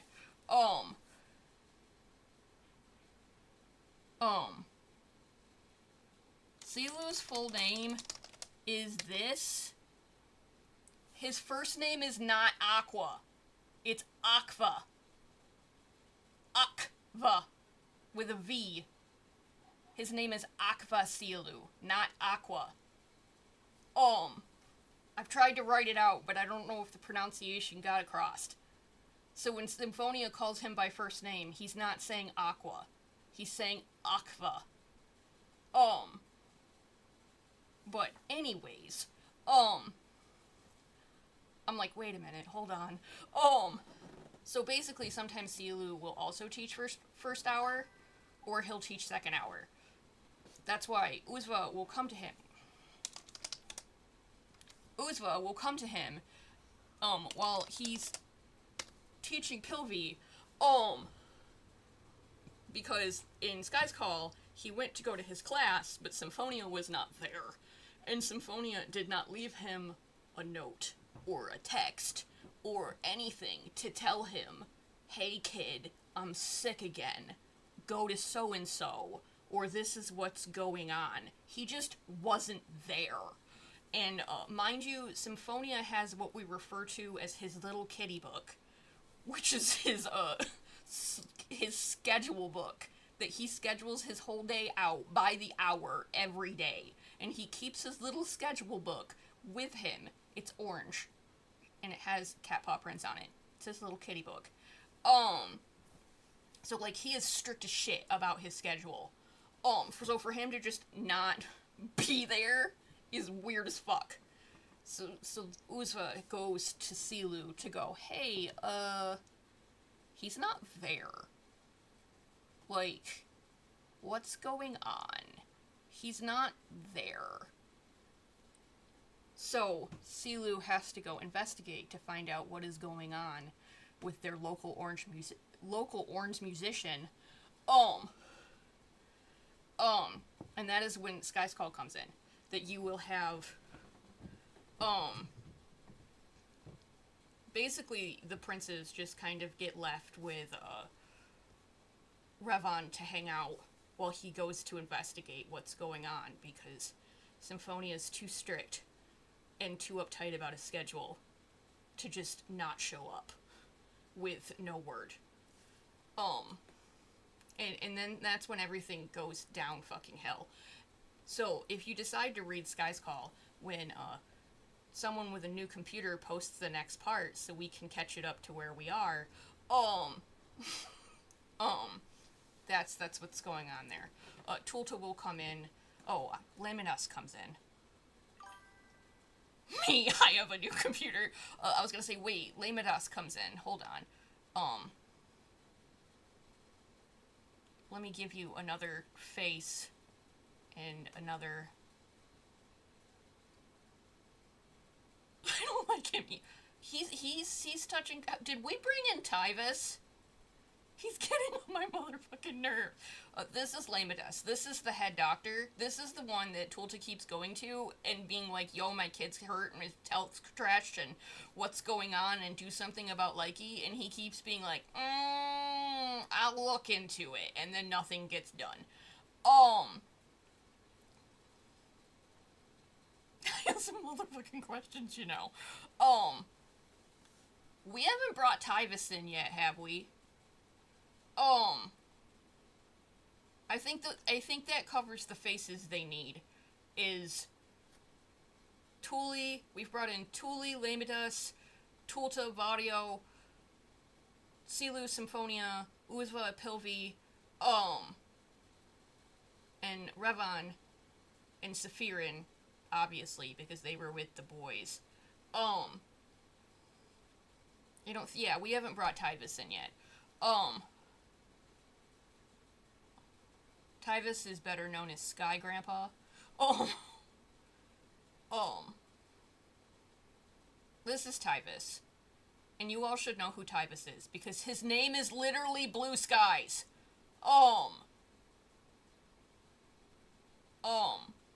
This is the head of the military, and this is the prime bind to, Lord Aurinko, and... Dude, he would never want to be president. He's too shy for that. He's happy to just chill and hang out with his Cloud Son. We'll say, and then if you guys decide to read Trial Week, and then if you guys decide to read Trial Week is when Silu gets his job. So it's when Symphonia and Silu meet for the first time, like, face-to-face. Like, they've been talking online... Oh, that's lore I've never given you guys. So Silu and Symphonia met online through social media. And Symphonia found one of Silu posts a lot of like ridiculous videos of like how many plungers can hold me up from the ceiling type shit. Um, he's a silly clown man. Um, and um, he ended up posting a video of him and his cello work. So now the musician in Symphonia is just drawn the fuck in and wants to be friends. And he followed him with his personal account, not his public account. So that means Symphonia's public account, screen name is SS Sunspot. SS are his initials, and Sunspot is Tulta's nickname for him. Because that was Shoki's nickname for him. Shoki called both, Symphonia and Orinko Sunspot, and Tulta carried on his best friend's nickname. So, that's why that's his username. But that means, the oblivious clown that is Silu, doesn't realize who's talking to him and who's following him. Yeah, breadcrumb. He was just tiny, okay? And they end up talking and becoming friends, and,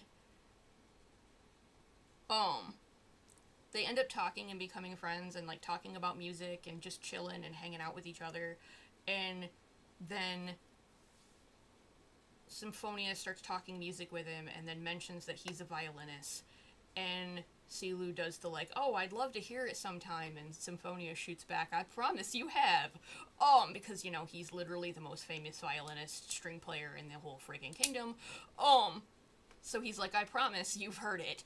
And Silu is oblivious and doesn't get it, so Symphonia tells him, he, like, sends him his public account. This is me. And Silu thinks it's a fucking prank.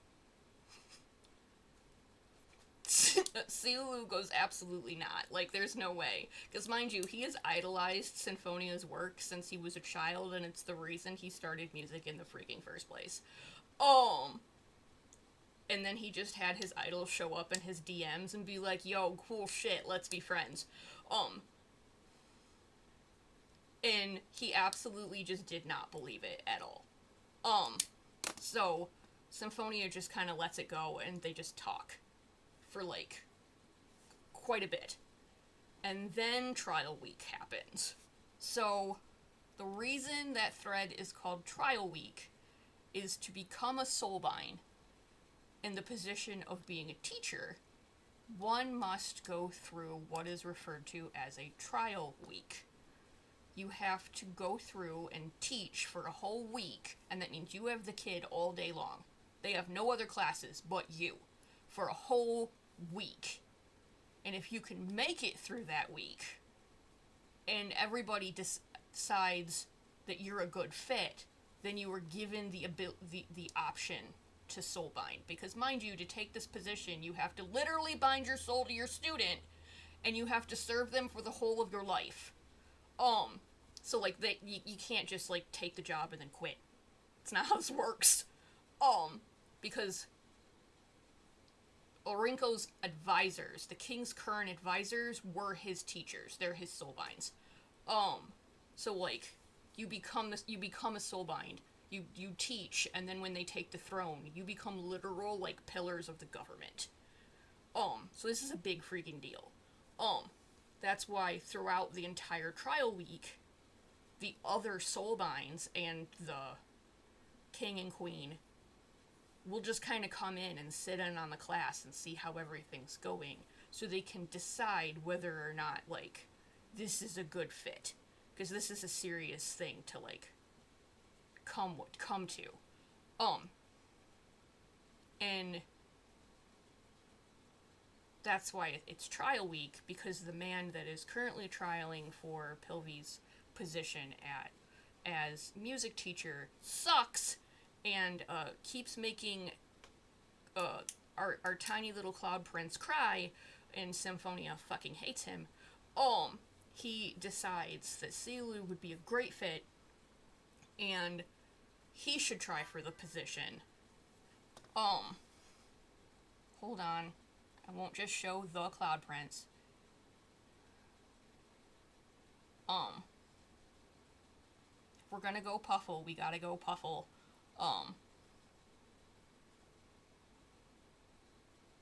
We gotta go back in the archives.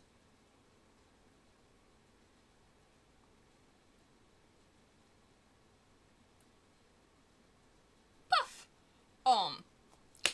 Symphonia decides that Pilby's current trial fucking sucks. He's not teaching the kid at all. He's constantly making him cry. And as Symphonia puts it, he's a useless piece of shit that doesn't know jack about music. And, you're fine, you're okay. No, you're not the only one who uses me as ASMR or body doubling or whatever. I'm honored that you guys do that. And,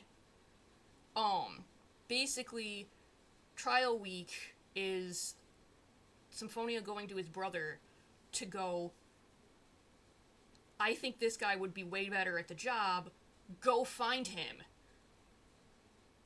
And do something about the guy that's currently trialing, because he sucks and he's terrible, so either you get rid of him or I will, and we both know you don't want that. So it's Orinko going to go find Silu, to go get him, to go, yo, you want to teach my son? And that's trial week, is Orinko going through town right now to go find Silu, to be like, hey, you want to teach my son? And mind you, Silu's never held a job before. So this is his first job, to have the king come out of freaking nowhere and be like, sup? You want to teach my son?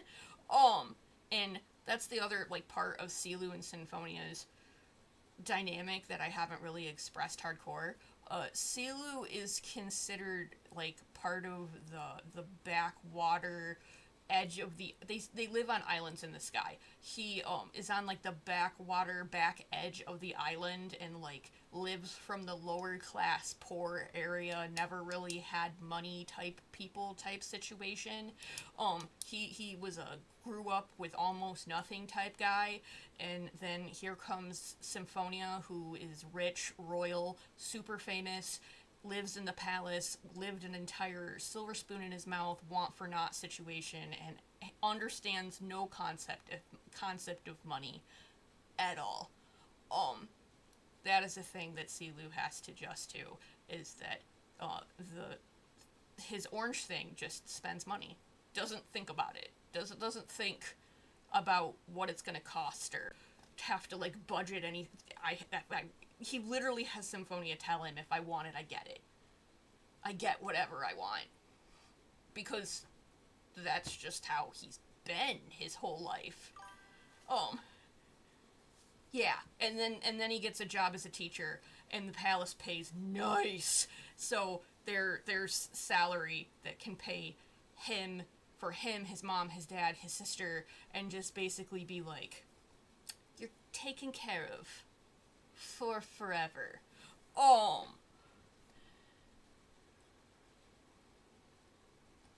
say, and I should also mention, because I talk about Silu and Symphonia constantly, Sudan.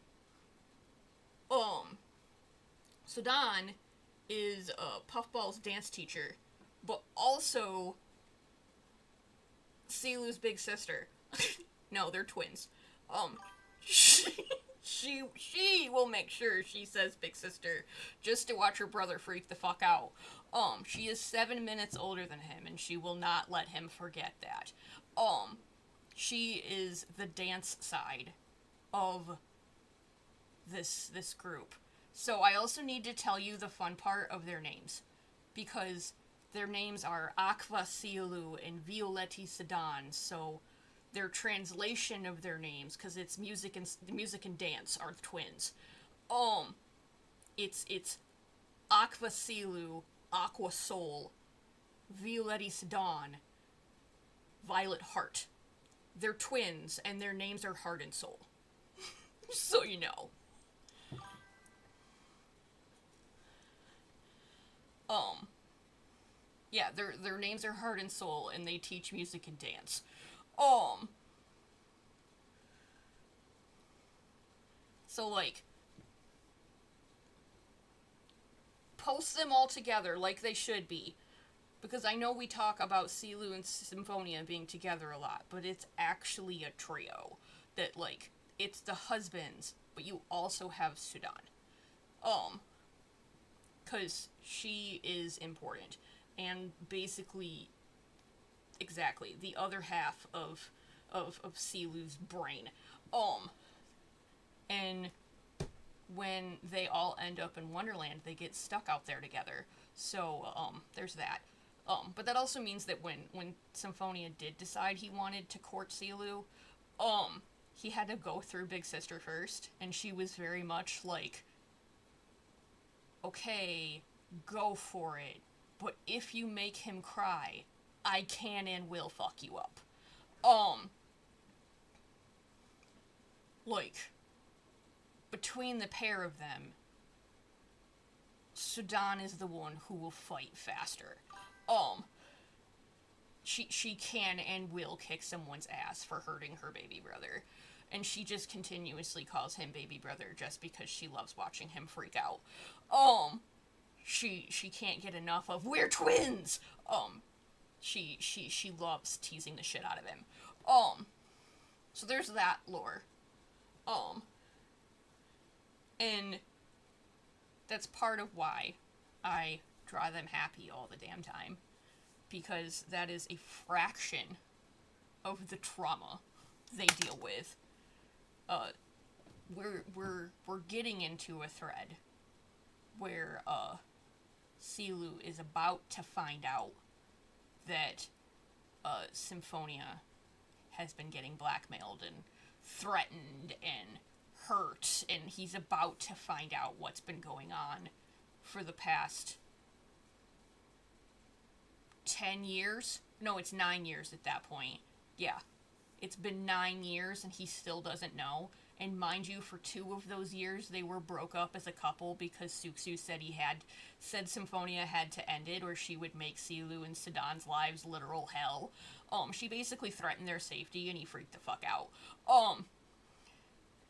So then he said something really nasty about Pilvi, mind you, his own nephew, when he panicked and Silu lost his mind and they got in a fight physically, also because Likey got his hands on one of Silu's prescriptions, which made him extra irritable. And Likey kind of messed with Silu's meds that made him like downright aggressive and violent. So there was a physical altercation between them. And everything went to like outright hell. And they got broke up for a couple years, but Silu thinks he just ruined everything because he broke Sinfonia's nose and gave him a concussion. He isn't aware that his meds got fucked up though. And that wasn't entirely his fault. He also didn't know jack about the fucking lying. And then Symphonia is still desperately in love with him because he knows the truth. He knows that it was blackmail and he was tricked and that it wasn't his fault, it wasn't either of their faults, and that it was Suxu causing fucking problems, and that it wasn't them. So he is still desperately in love with Silu. And unfortunately, when they decide to finally have a conversation about it, because Symphonia hauled off and wrote an entire album of love songs for Silu, to try to get him back. That should also be things that I write out so that you can see them when I say them.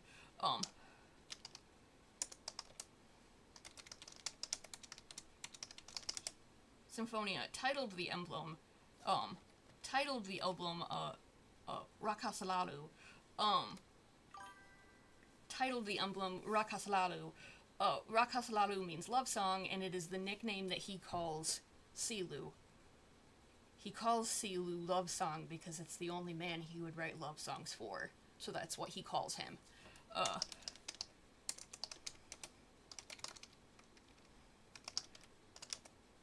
Silu calls Symphonia Komiya, and that means handsome. Sometimes he calls him Komiya Poika, which means handsome boy. To which it's also to just watch Symphonia's whole face turn red, because when he blushes, even his ears turn red. But Symphonia wrote an entire album to try to get Silu back. So when they finally went to have a conversation about it and have a big blowout emotional mess to talk about it, there was a kitty medical emergency once again, because like he sat shit up like a time bomb to react at a certain amount of time and kill him. And currently oh, that's the other thing too I should explain why this gets so fucking bad, because it's gonna come up with Sky's Call too. When a Mysterica dies, where's that picture that I put up for Sky Call's cover? There it is. When a Mysterican dies, they fade out. Like I said, their body disperses, becomes mist once again, and returns to the skies. The first sign that they are about to fade is when their fingertips will go translucent. So their hand will fade out, and then their arm will start to fade out. And if the fade gets too far, the whole body gives out and they die. So in Sky's Call, Symphonia's fingers start to go, and Tulta about loses his fucking mind. In this one, the current Kidder emergency of Silu about to find out about everything that's happened for the last 9 years, and to find out that he was tricked, and that he lost the love of his life because of Suxu, and that everything he thought of, like, Symphonia actually hates him, and that, no, it wasn't real, all of that shit was a lie, because Symphonia got scared and blackmailed, and tried to protect him, and this one, Symphonia's heart starts giving out on him, and his heart beats too fast, and if it starts beating too fast, he'll have a fucking episode, and he'll sometimes he faints from it, and sometimes it could kill him. And in this time, right as they're about to have a true, like, conversation about it, like, Symphonia confesses his love, that he still loves him, to Silu, and Silu tries to, like, make some kind of comeback to this, and then Symphonia hits the fucking floor. And, like, can't fucking breathe at all. And it's been, like, 2 years of him thinking that the love of his life fucking hates him, and then he just got told, no, I still love you, and then he's on the fucking floor. So he has to, like, freak out and go get help. So he goes to get Vario, because he's kind of scared of Tulta, because, that's his kid. So we're in the middle of Tulta having a fucking freak out right now, trying to save his kid, because his kid's arm has gone translucent up to the elbow, and he's about losing his fucking mind, and all of this is happening because Likey thinks he's in the way, because he's in love with Suxu, but Suxu's in love with Symphonia. And Symphonia's like, I hate both your asses. But, no, he thinks Symphonia's in the way. So he opts to try to, like, fucking murder him. Yeah, it's a mess. It's a mess. We'll post that one up, too. I can put that one up in the thing, too. I should put up the stuff that is leading to the fight, though.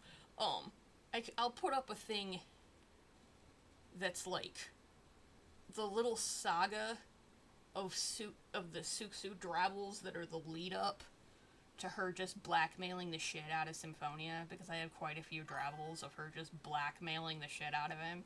Yeah. um so like them getting married is a big deal. um it they yeah.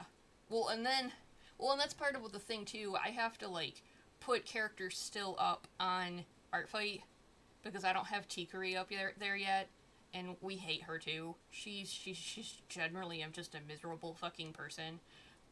Tikuri is the woman that Silu dates in the 2 years he is separated from Symphonia because he thinks that's the best he's going to get.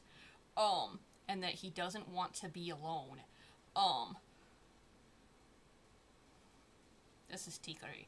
Now, I also need to do this because I did this shit on fucking purpose. I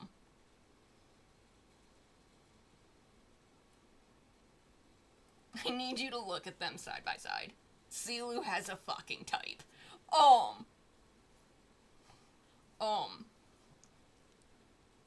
But, yeah.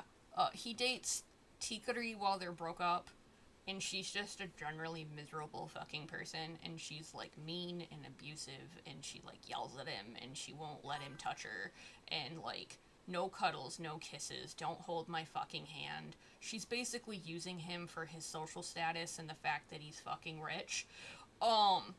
She, like, has no interest in him at all, but, like, he's fucking rich, and he can get in all of the, like, high-class places because he's a royal soulbind, so she's absolutely using his ass and has absolutely zero interest in him as a person at all.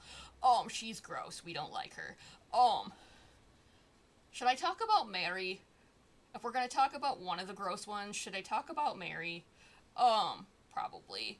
Tikuri's not up on Artfight yet. I guess.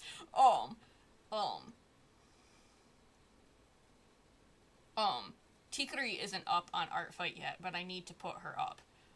So if you do, she does go up, and if you do decide you want to draw her, she can be with Silu, but he can't like it, and she has to be fucking nasty.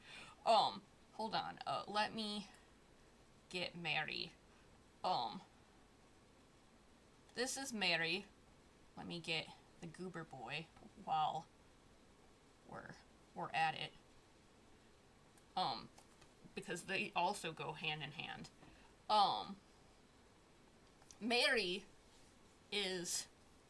I should scooch that for a minute so you can see that. He is a giant of a man. It's 6'4". And he's a florist. Basically, Mary's just fucking dumb. He is one of Symphonia's fans, has decided he's going to take a shot at trying to date this man, learns his schedule, and basically stalks him. The 2 years that they are separated, Mary basically becomes Symphonia's fucking stalker.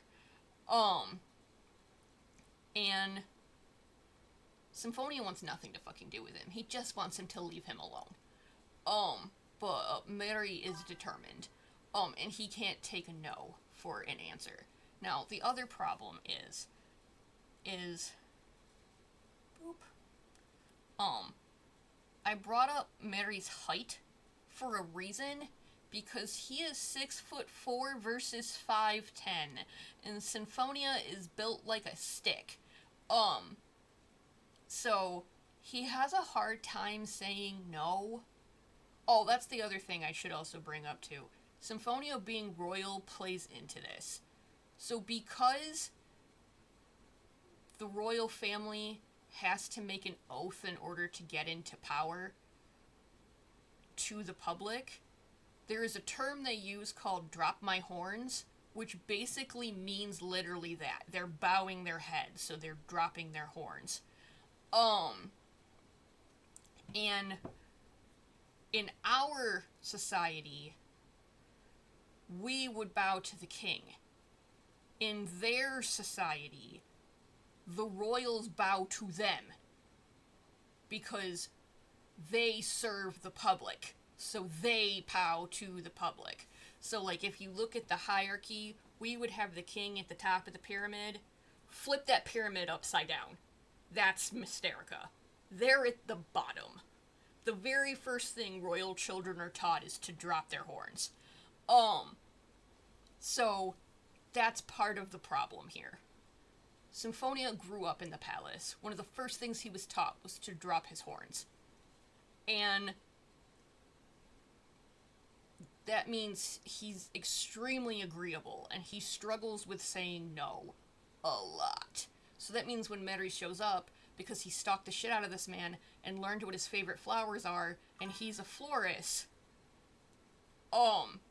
and just shows up and's like, hey, I got flowers for you, and they are Sinfonia's favorite flower, even though he wants nothing to do with this crazy fucking stalker. He still struggles to say no because of his upbringing.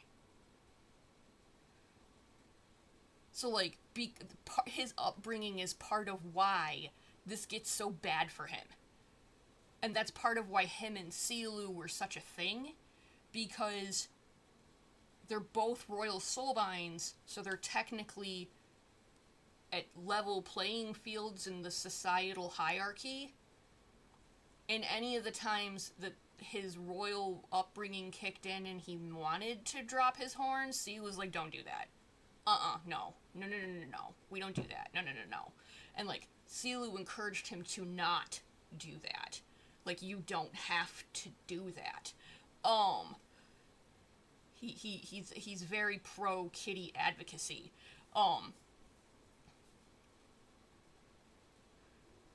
So, like, that's part of the problem here. Boop. Boop.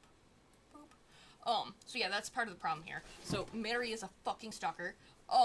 And he basically, we haven't really, we have many routes of how he goes away, but we have not ironed down the official one yet. None of them are good for Mary.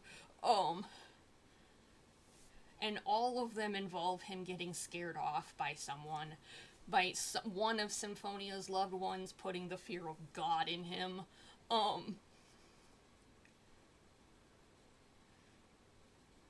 So, there's that.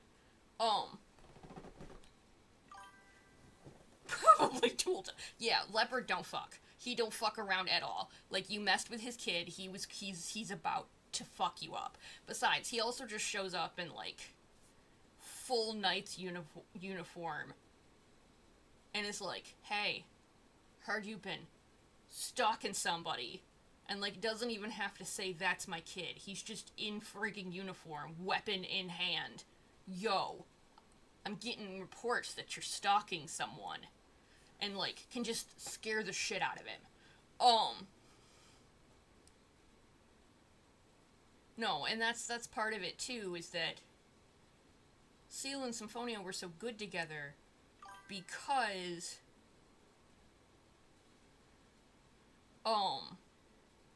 that Symphonia has the rich upper class palace side of the world.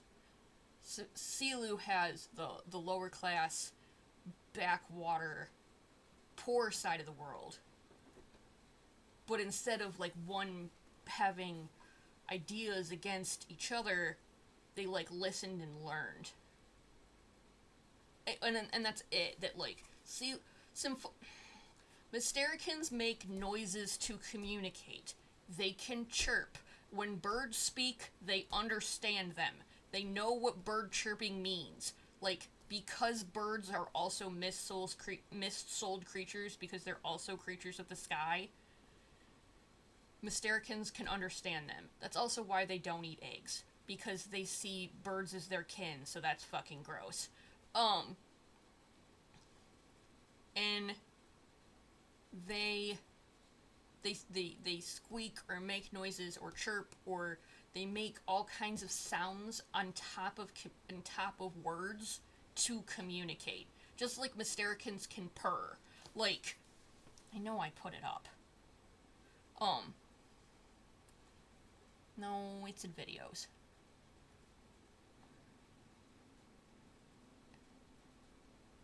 That one?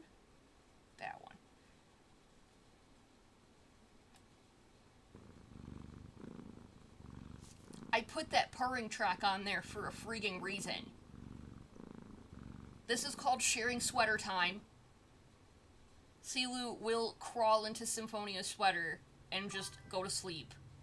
I put that purring track over it for a reason. Because some Mystericans can legitimately purr. They can legitimately make the cat purring sound. That's why they refer to cuddling as purr time. Because they're just going to lay in bed and purr on each other. And that's part of the Tikari problem. I would say 80%. Hey, welcome. I don't know how much longer I'm going to be on, but welcome, guys. We're just talking about lore tonight. I was drawing, but now we're kind of having a lore PowerPoint night. We're doing all right. I appreciate you guys coming in. Like I said, I don't know how much longer I'm going to be here, but I appreciate you guys stopping by. We're kind of having a lore PowerPoint night. I'm kind of talking about all the lore of my characters and my puffs, and I did a mini tour of the Discord server that me and Avon made, and I complimented all the art in the Discord channel, and then I will compliment the art on the Blue Sky tomorrow. So please come back tomorrow, and I will do more complimentings of art.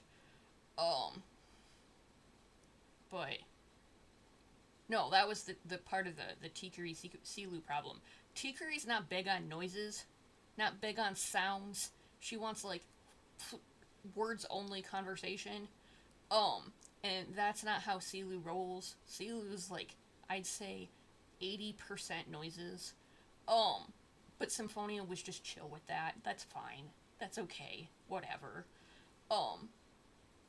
There is a song by one of the bands that I love called Stop Talking. And I'll have to, like, post it. Because there's a lyric in it that says, lovin' is so much easier when we both stop talking. And I was like, this is just them. Because it's basically the whole song is talking about, like, fumbling words and fumbling conversation and over-explaining and saying too much and, like, just being awkward about talking. And I'm like, yeah, this is a them song. They don't have to have deep, in-depth conversations with each other.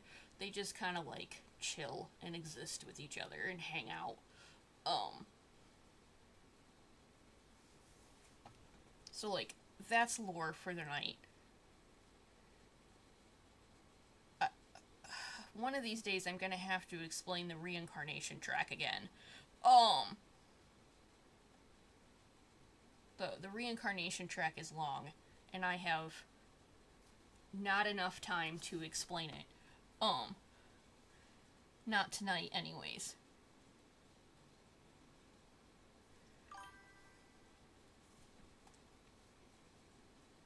Yep. Come back tomorrow. Get a good sleep. I know you are in a completely different time zone than I am. And that's fine. I appreciate you coming and hanging out.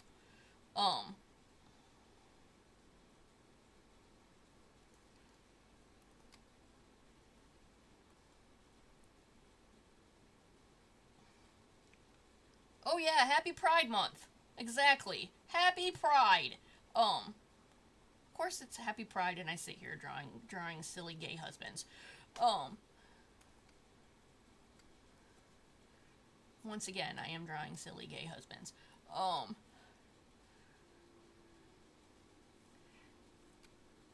This is most definitely a gay chat.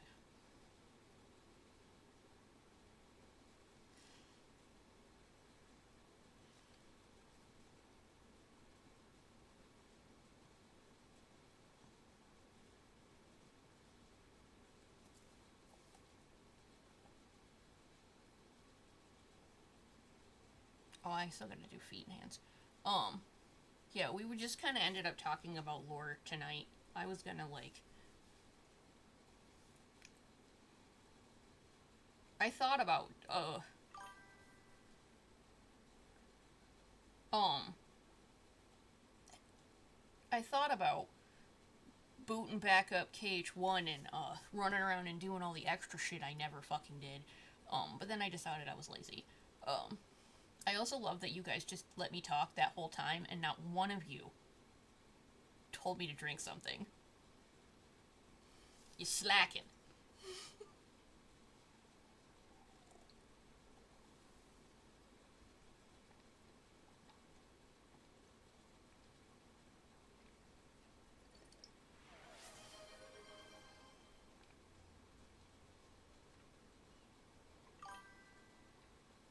I feel like I asked for that. See? Now you can see on the screen. There's our little puffball. That's Silu's kid.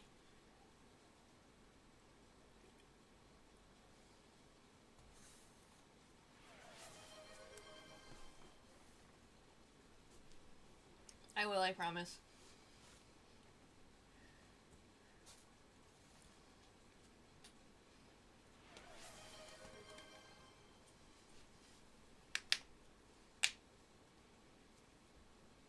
I do feel like I should put a slow a cooldown on that. I'm doing it. I'm doing it. I'll go in there and I'll do that in a minute when we get off stream.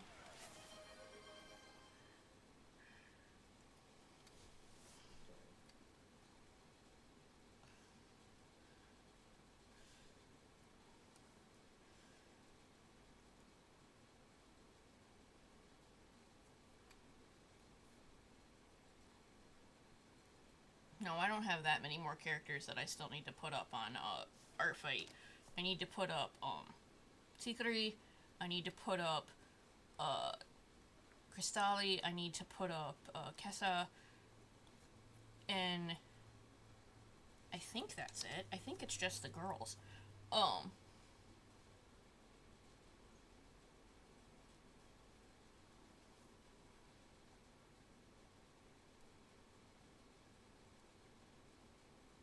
Yeah, I think it's just the girls that I still need to put up on Art Fight. Twitch is my reminder. It might be Pride, but it is also June, which means if you do partake in Art Fight, update that shit. God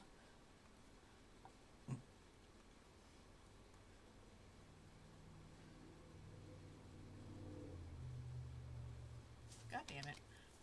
Yeah, if you partake in Art Fight, update that shit.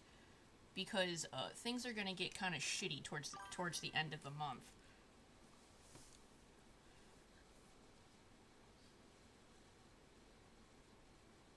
Have you ever done Art Fight? Would this be your first year? Because I am happy to sit here and explain Art Fight. Yeah, you can upload as many OCs as you want from 1 to 100. You can have up to 100 OCs, then they're gonna cut you off.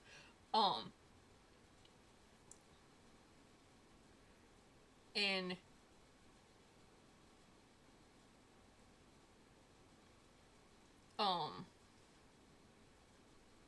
yeah, oh god, we're high up there. But I'm still happy to explain how Art Fight works.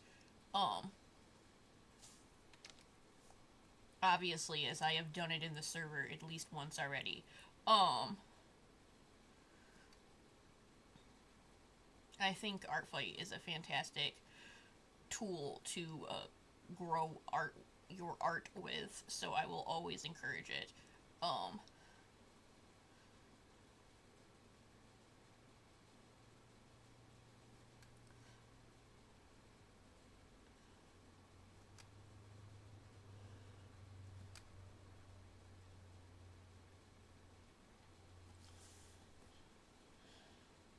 Okay, cool.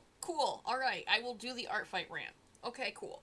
actually, hold on. We can do this better. Because normally I want to do it with a big guide with screenshots and shit. So, like, hold on. The art fight rant. Okay, so this is what art fight is. Boop. Go. This is your main page. Currently, the thing is telling you that the team reveal will be on the 14th of this month. So they're not going to know what the teams are until the 14th of this month. They do this every year. It's an annual art trading game, and it's really a big excuse to lob art at people and go, yo, I love your character. So the way art fight works is here's the how to explain it. Here's your rules, what attacks are, filters, questions, etc. So this is my page, and right in your screen name is going to be the color of the team you are. Last year our teams were fossils versus crystals, and I was on team crystals, obviously. So my screen name is currently pink. And I've decorated out my page. You don't need to go this hardcore. That's not required. I just like things to be pretty. And see, it'll say what team you are. So how art fight works is you go to someone's page and you click on their characters. So for me, you'd go view all, because I have a ton of them. Then you have character permissions. Some people have this filled out, some people don't. If it's filled out, rate it. I have mine filled out. I have mine listed for favorites. I have a list of, like, this is my absolute favorite character ever. This is a character I really like, but, like, basically, if you want to know how excited I'm going to be excited no matter what. But, like, this is the character that makes my brain go crazy. And then these are my characters, I love them, but I'm not, like, super dedicated, like, to them. I have my things you can do list, my things you cannot do list. I have a whole bunch of, like, mini lore. Oh, dude, you can be at whatever level you want. I'll show you that. You can be, here's my mini lore rant, because I have certain things about my characters, like they can't wear white or black for religious reasons. That's there. I have this for height chart. And their names are under them, and I even have them linked to each person. But then here's my characters. So my baby of babies, obviously if you follow my page at all, you know is Symphonia. So we're gonna click on Symphonia. So you click on him, and then this is the picture I have that will come up first.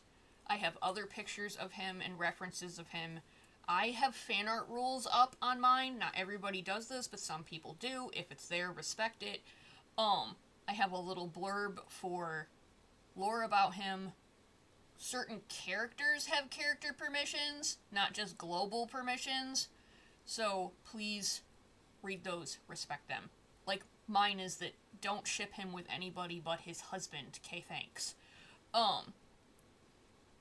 And then your global permissions will be underneath. So they also put in a connections thing now. So like if you click on the connections, it'll tell you, it'll show you how they're connected to any characters.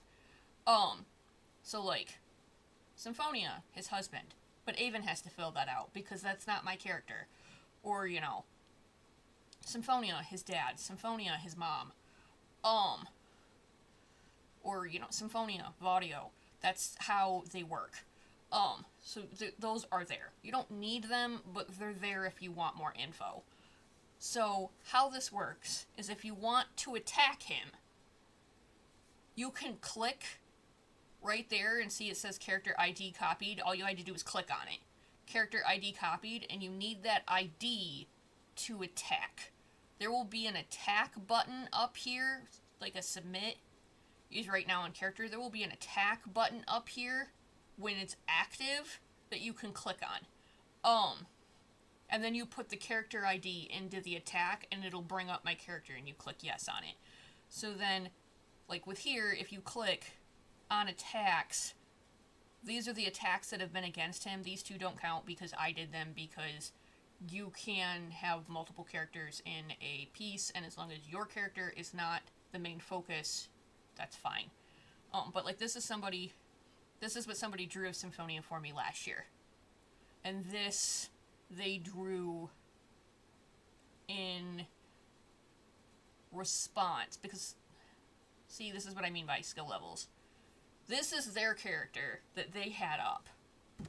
I attacked them because it was their first year, and I like to get people who've never got attacked before. This is their character that they posted. And then I attacked them with their character. So then they turned around and they attacked Symphonia in response. So, like, if you go to my page, the way your page looks is you'll have attacks and defenses. Think of it like this is your outbox, this is your inbox. Attacks are work I have done for others. Defense is work that others have done for me. So, like, that's fine. That's fine. You can always come back to the VOD if you need to check on stuff. The VOD will be there. That's part of this. The VOD will be there. Yeah, so, like, this is all the attacks I have done. I put borders on mine, depending on what year it is. Like, there'll be a different border this year because I'll be a different team. That's why, like, Vampires was 2023, so there's that border, and then Stardust was 2024, so there's that border. And then this was 2025's border. I have all kinds of shit written on this, like Friendly Fire, Revenge, etc. So this is work I've done. Revenge, I'll show you, I can show a chain. Is they drew this for me.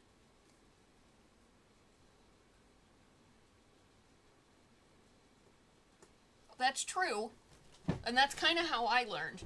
That I had some friends be like, do art fight! And I was like, I'm kind of scared, guys. And they were like, do it anyways! So I found a group of people that I was comfortable with. And I just kind of jumped in and went for it. But, like, this is art that I had done for me last year. And you know what? I fucking treasure this shit because somebody drew my character. They thought he was cool enough to draw him. That's badass. So, like, all skill levels are welcome. This is also printed out and taped on my wall, mind you. I have a whole affirmation wall. Hold on. I don't think I've shown it on stream, but I'll show it. I have a whole... Well, I posted that a couple days ago. Hold on. I have a whole affirmation wall. So, I don't know what I'm going to do about Art Fight because I'm running out of space already.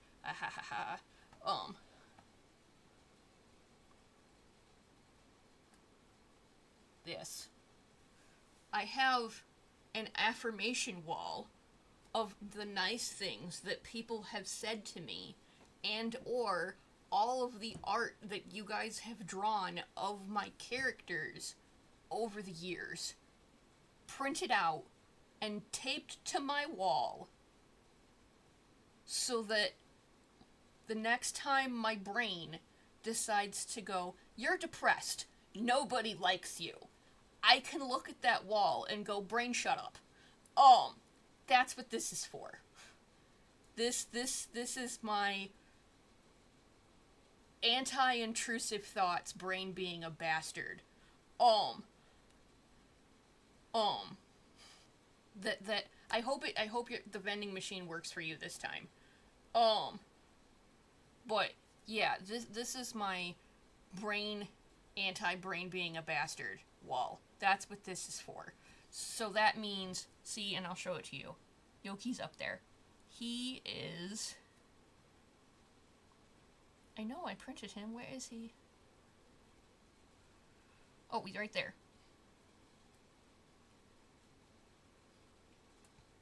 He's right there. See? All skill levels.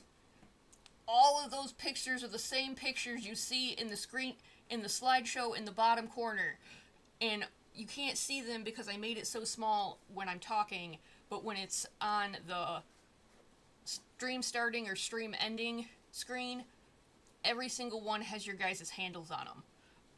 I went through and I made sure that every single one had your guys' handles on them.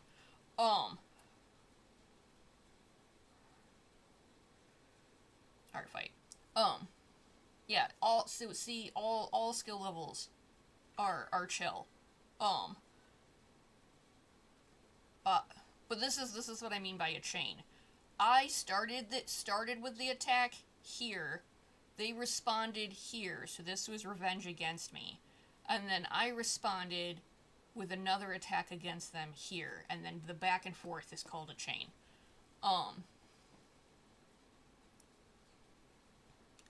So this are attacks I've done against other people. Defenses are things that people have done against me or work they've done for me. They're called a defense on my page because they were defending their team.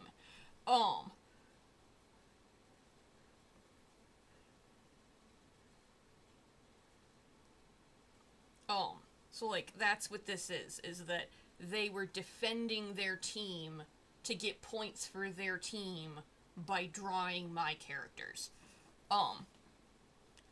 And yeah, cuz like this is what Avon did for me last year.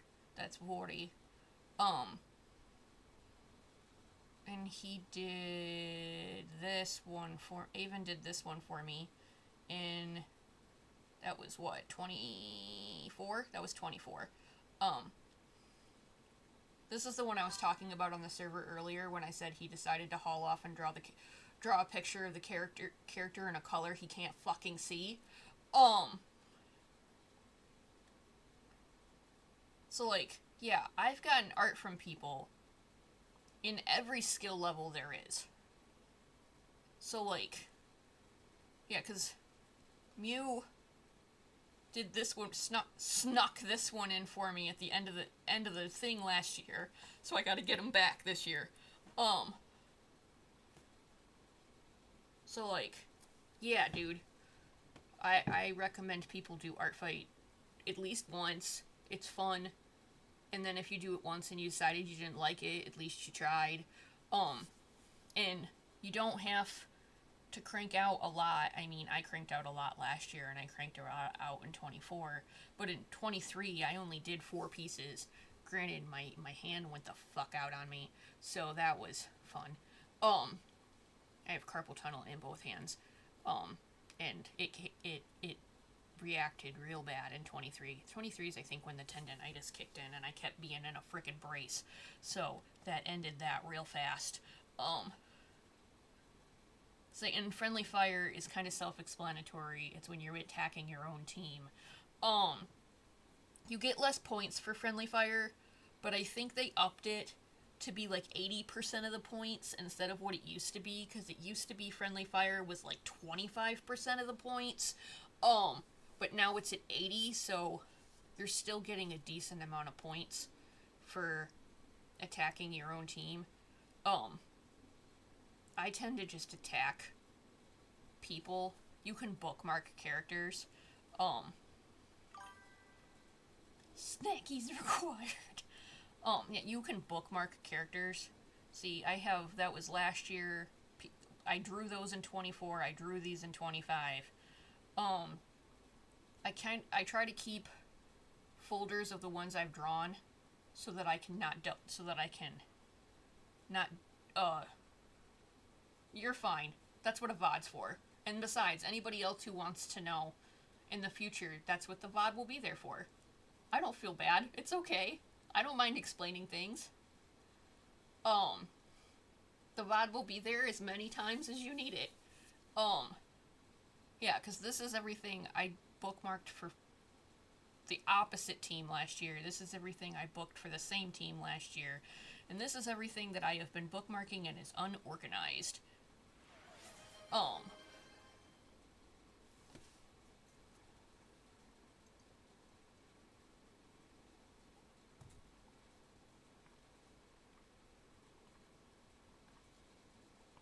I did it.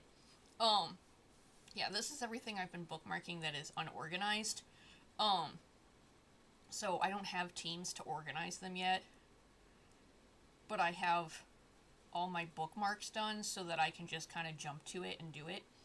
If you guys are going to do Art Fight this year, though, I high-key recommend that you save those references to your phone or your computer or whatever you do, because the first, 3 days at least of Art Fight, this website is unusable. Because, the traffic on this website is so heavy at the very beginning of Art Fight, it's almost unusable. So I just save everything to my computer and then I label it like character and owner. And then I have everything saved so that I can just draw a bunch of stuff and get it all done. And then when the site is working again, because the traffic is so damn heavy and it's kind of died down, then I can submit everything. Because you have to submit only in the month that it's running. You cannot work on stuff ahead of time. And if you did not finish it within the space of Art Fight last year, you cannot work on it again. It must be made within July 2026. No other time. And I think it starts noon Mountain Time. So for me, in Eastern Time, that's 2 p.m. And you can't submit before it starts.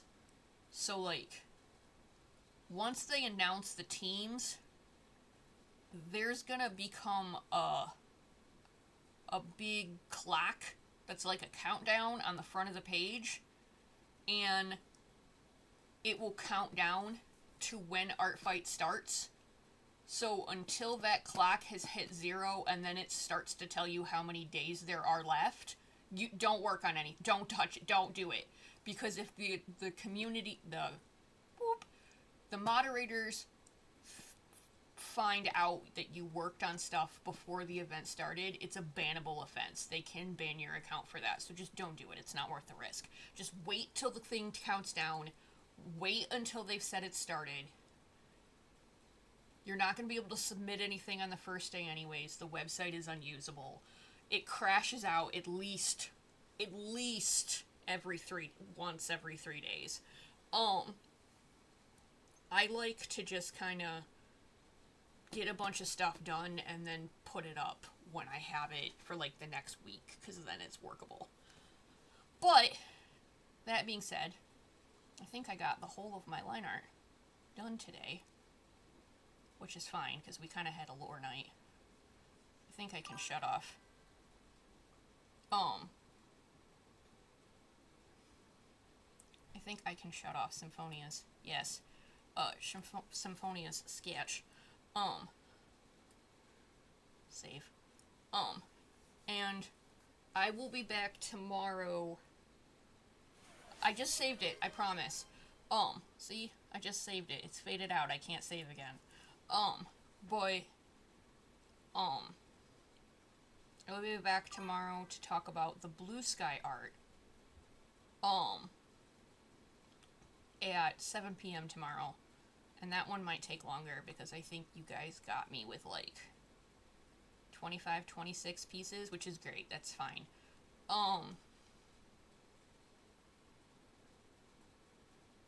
So yeah, tomorrow we'll do the Blue Sky side. And I appreciate all you guys coming and hanging out and chilling and like listening to me do an entire lore rant. So I will see you guys tomorrow.